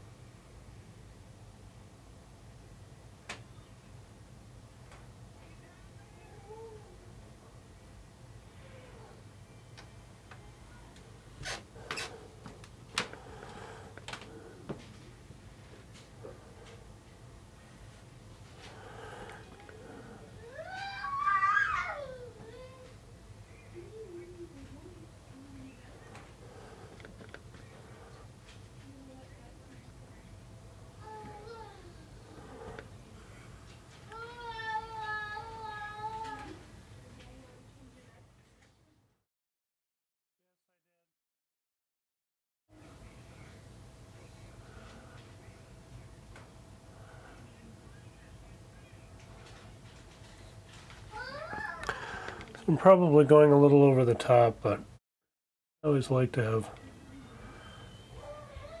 you know, branches have a lot of, there's a lot to them, so. They're going to be my treetops. Those are all pretty dark, so I'm going to add a little highlight. So I'm going to go into the maybe yellow ochre, into the white. That might be a little too bright. Let's see if we can darken that up just a hair. So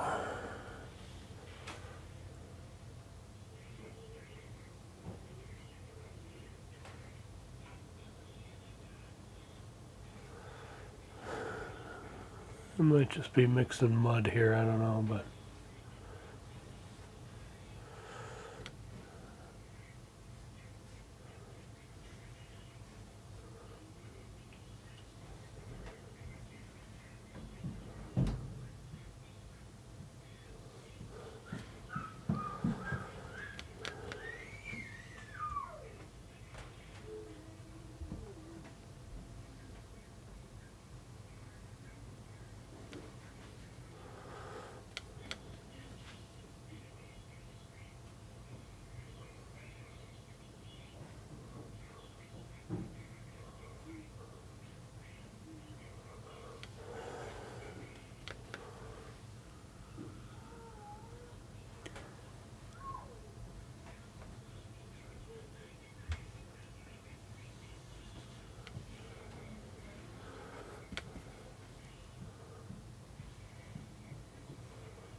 I couldn't tell you they look like any specific kind of tree. They just, you know, look like imaginary trees. And I'm sure someone who's more well versed in tree types and bark types and everything could, you know, say this doesn't look like any sort of real tree. But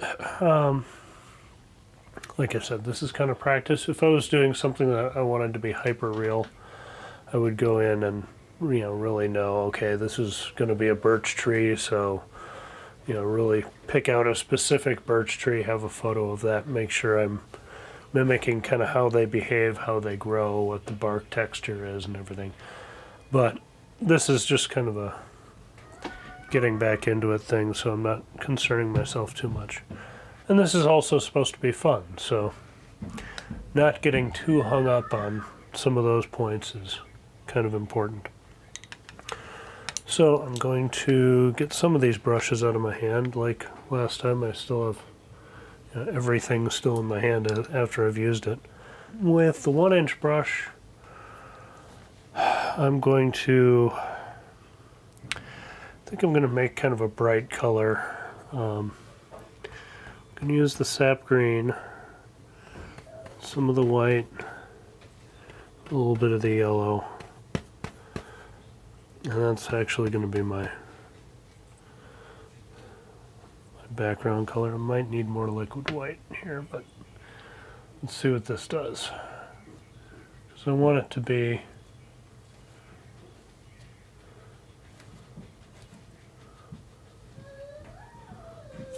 a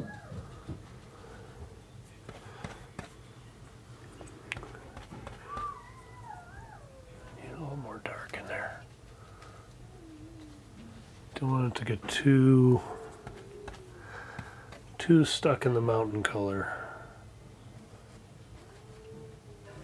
We're kind of doing that. It's not awesome.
I'm going to try to get enough just to get through this tree, but I'm running out of paint. So I need to reload.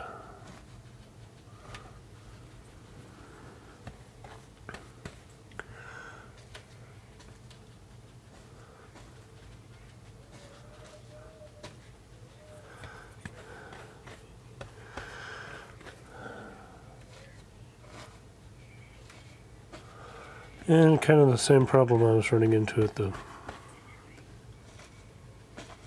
bottom last time. I've kind of got this too wet. And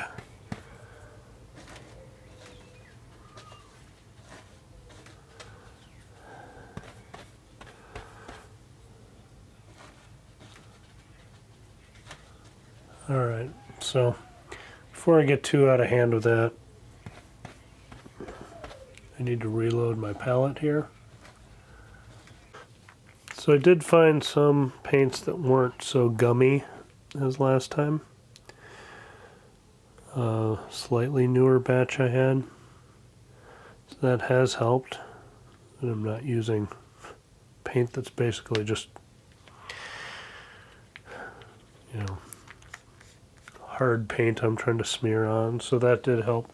I didn't buy anything new. This is still a few years old, but some of the older tubes I used last time were just terrible. So going right into sap green, and I'm gonna try to, yeah, there we go, that's better.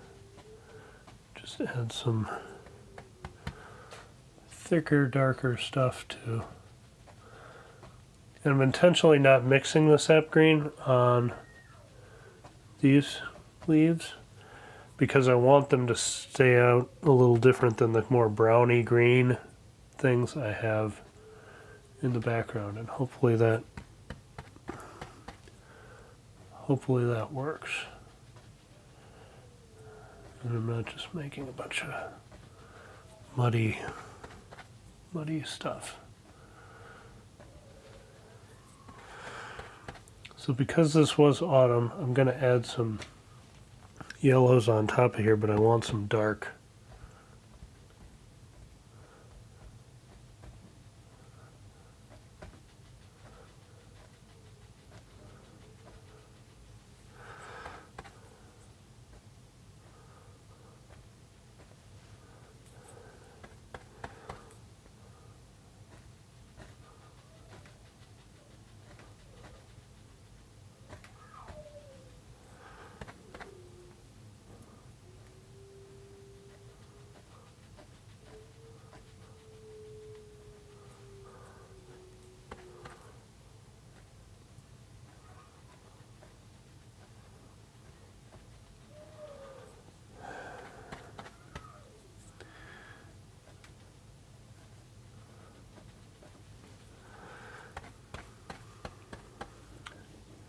it's really hard not to judge yourself as you're doing this stuff. I mean, you always want to kind of be trying to improve, but as I'm doing this, I have the voices of all my artist friends and my grandma and Bob in my head saying, oh, no, not like that. No, oh, you didn't do this or you didn't do that, or, you know, that's not the right angle, or, you know, it's a bad brush stroke. And so you can get really crippled by that. And so I try to just kind of acknowledge that it's there, and yep, that wasn't the perfect brush stroke, and this isn't the greatest painting in the world. This isn't the Sistine Chapel or Mona Lisa, and just know that I'm trying to learn and get better, and you only do that by practicing. So, you know, I think that was a big part of the last installment of this painting is, you know, just get in there and do it and see what happens, and then, you know, come back into it and try to make something out of what you've done. We've done something.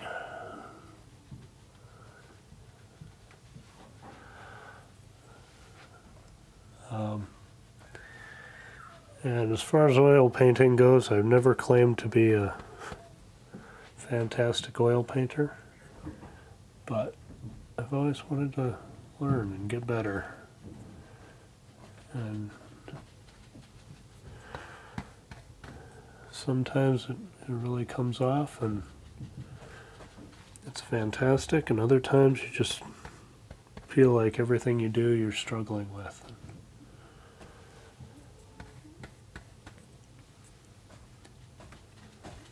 But you just gotta keep plowing ahead and see where you end up. Usually when you know, as you're doing each stroke, you think of all the like individual little strokes that, oh, that one wasn't quite right, or I don't like how that set of leaves or bushes formed out. That one's a little flat, or that one's a little, you know, goes in the wrong direction. You think about these as you're in the individual things, and when I was doing the mountain, it was the same scenario where, yeah, each one of these little ridges, you know, I'm agonizing over the angle and making sure it's just so. And now that I'm down on the trees, I'm only thinking about, oh, this tree is this way, that, you know, that tree is not quite right, and how the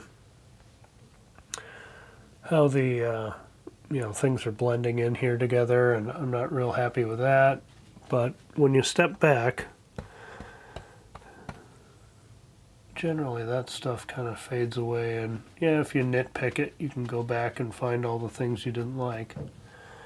But generally when you're looking at a painting, you're looking at it a few feet away, and unless you're the person that did the painting, you're not going to have all that in your head.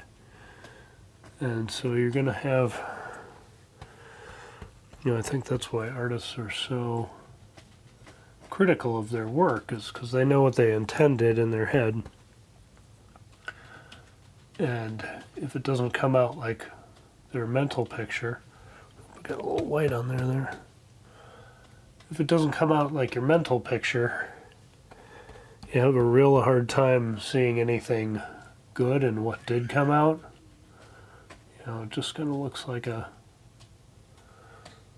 failed attempt at something else. But everybody viewing it for the first time just sees what you did, and they see it as it ended up. Most of the time people are pretty pleased with your overall result, even if it's not what you intended. And that's true in almost any artistic endeavor, I think.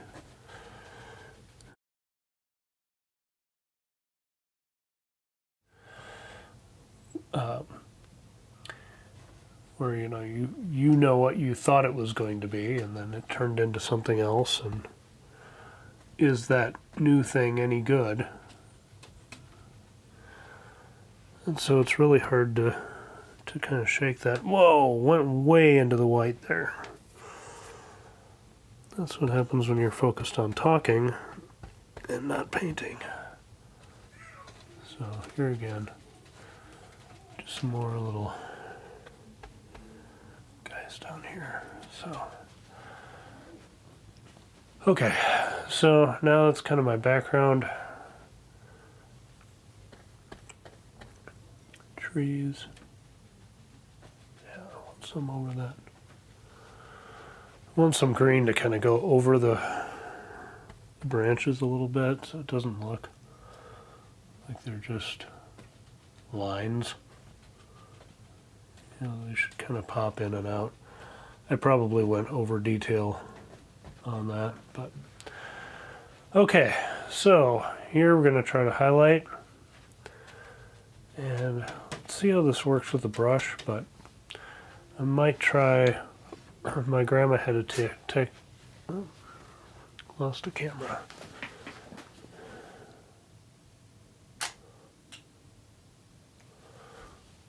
All right, rolling again.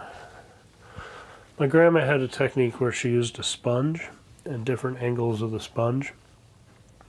I don't have a great assortment of sponges. I've done that in the past, and I might here again. But for right now, I'm going to go into the cad yellow and the yellow ochre and the white, and just mix it's kind of muddy looking. I don't like that. A little more green in there. More white. Maybe a little more yellow.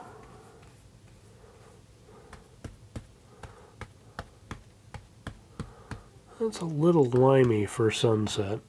I'm not super happy with that yet. This is where I kind of have to watch out because I can get into trouble by overdoing some of these highlight things.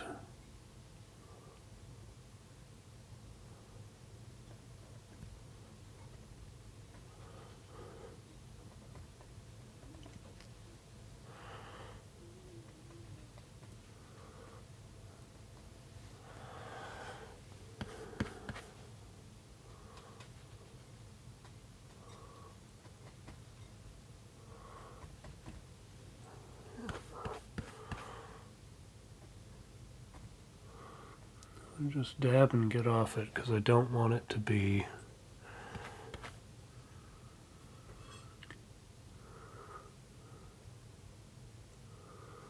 I want it to pop out from the background a little bit, but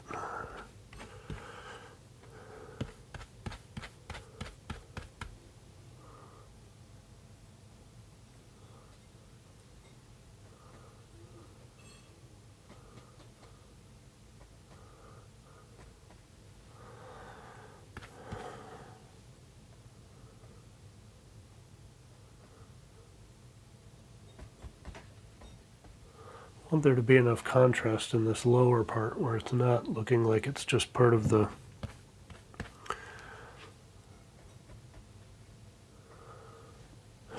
yellow tree or the yellow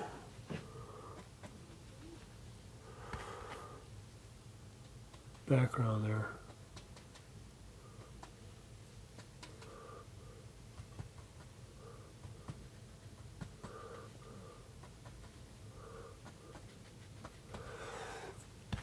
I also have a tendency to do the same motion like multiple times without turning the brush, or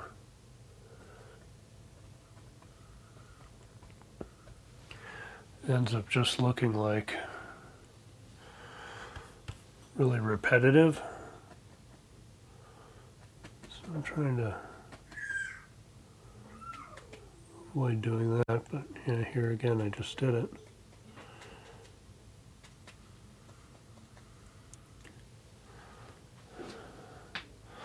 So this is where Bob talks a lot about contrast.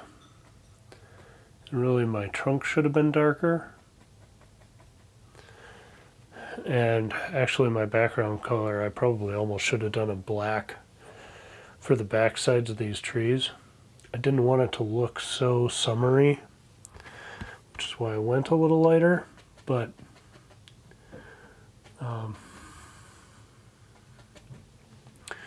sometimes you just have to be really bold and do those dark colors, because I'm not real happy with how this is. You know, it just kind of blends into the background right now. So I might come back when this is dry and just darken in some of these little stem parts. Actually, maybe I'll do that. I might still be able to do that while it's light, or while it's wet.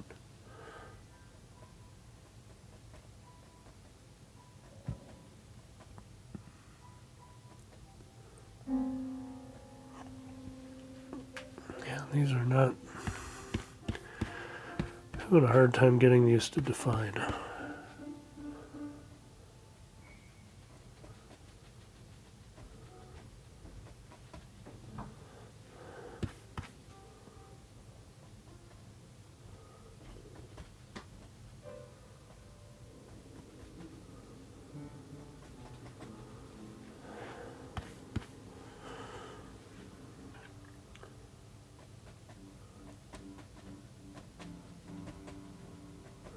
Probably also could have done something more about having more of a distinct light source coming from this way to make the highlights that I'm putting on here make a little more sense. A little, what are we doing? Okay.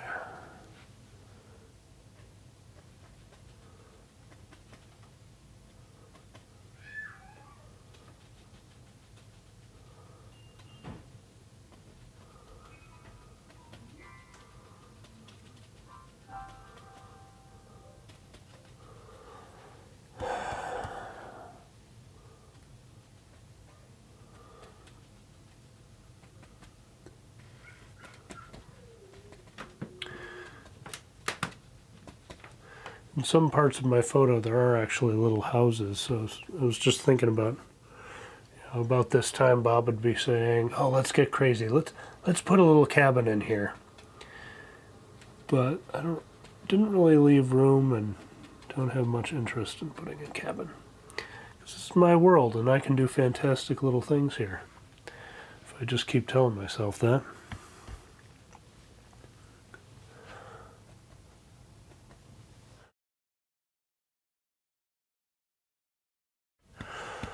So, you know what? I'm going to add some more highlights on here, because this is actually, when I take a few steps back, and this is what I was talking about before, is sometimes you need to take a few steps back and just kind of appreciate that, hey, most of this is kind of working out. So, but to really get in there with the brown on those,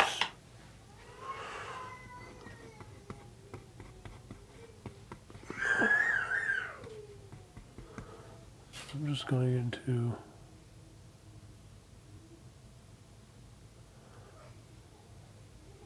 Van Dyke brown, and here again I'm just kind of touching on some of those things I made earlier, just to give it a little more contrast. Make it seem like the trunks actually have some direction.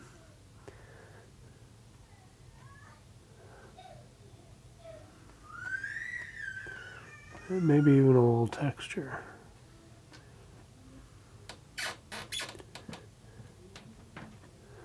And again, I don't want to get too consistent with how I'm putting this on here, because I want it to feel like the dark is just kind of poking through. But I want it to have direction.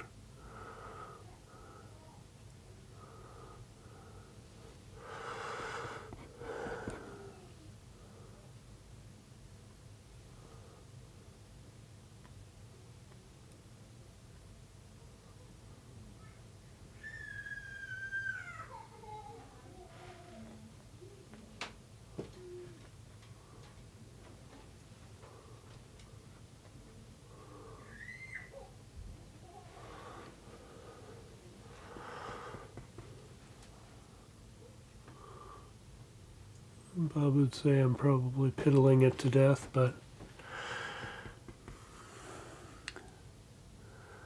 again, you know, part of this is experimenting, and something you don't think is maybe going to work might be worth trying, because if it does, you might have taught yourself a new technique. So kind of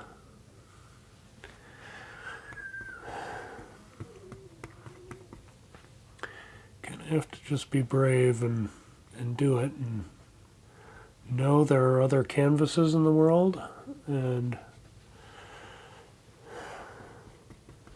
you know, worst case scenario, you can throw this in the garbage or paint over it, or you know, really, when we compare this, speaking of that, we can compare this to where it was when we started yesterday. I am super happy with not necessarily this painting as, you know, oh, this turned out perfectly, but the fact that we were able to fix it this much and make this much improvement on something that was already dry, I think is really encouraging. That you can go back and just keep tweaking and learning, and you know, there's even been parts of this the second time where I've kind of changed my mind as we've been going along and made some differences.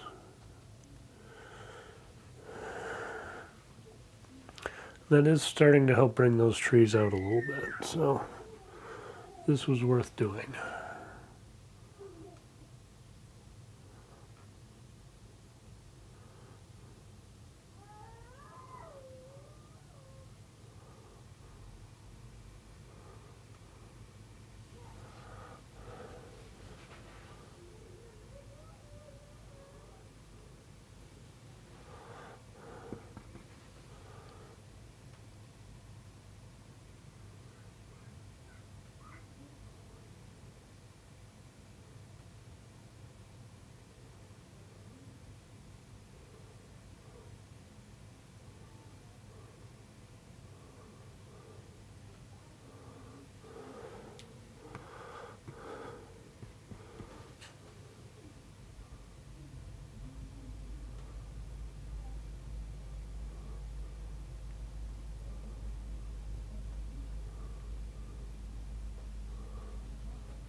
Ooh.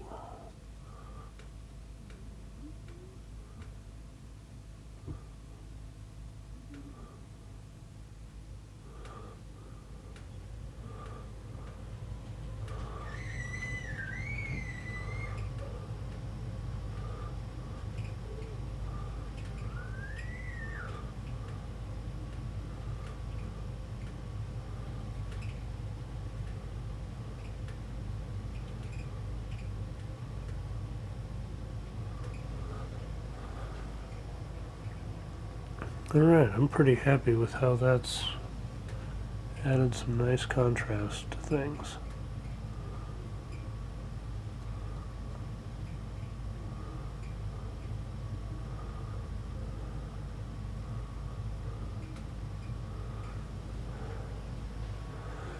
And I think before I really go too far down that road, I need to stop,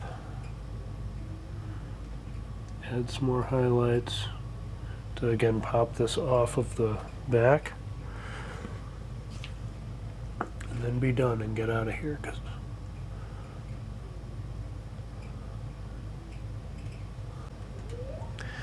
might go with a cad yellow on the white, just cad yellow and white.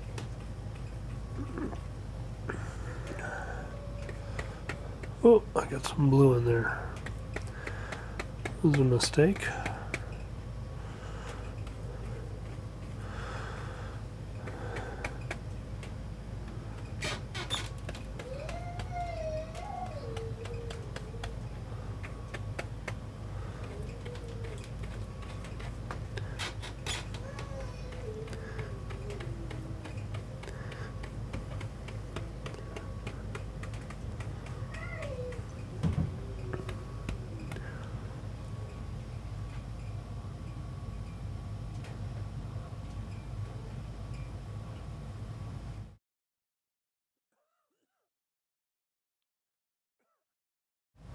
Excuse me. Okay. That was a bad idea. Thought I could get away with going into the yellow ochre, but what I'm doing is just making more of this general color. That is not going to work for us. So, wipe off part of my palette here and make a new mixing area. If you hear the screaming, that's not someone being murdered, that's my daughter. I'm kind of immune to the sound, but it might be coming through the microphone a little bit, so.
Well, I was hoping that would stand out a little bit better, but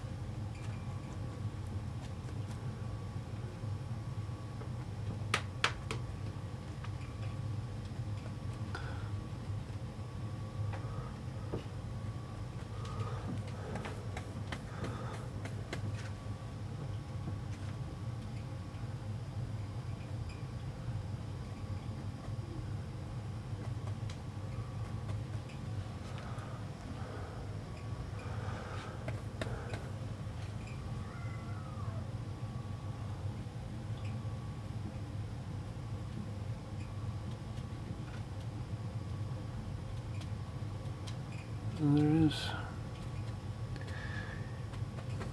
Okay, I think at this point I need to walk away from it. Maybe come back in a couple days. Maybe do. I have a wild idea that maybe adding some red to this might be good, but it might just be so bold that you can't see anything else. So since it's a highlight and it would be added on top, I think I need to stop and think about that for a while before I actually go that far. So for right now, I'm going to call this good. I'm going to clean up and be done. And he says as he goes back into it. And just call this a pretty big improvement over what we had last time. So, is it perfect? No. But overall, I'm happy with the direction it went from where we started. So, when I actually put this video together, I might have more commentary, but for the most part, this is a good fixing effort, and we'll see what we can do next time. So thank you for joining me. This was a fun, frustrating, but fun project, and glad you watched, and thank you, and have a great day.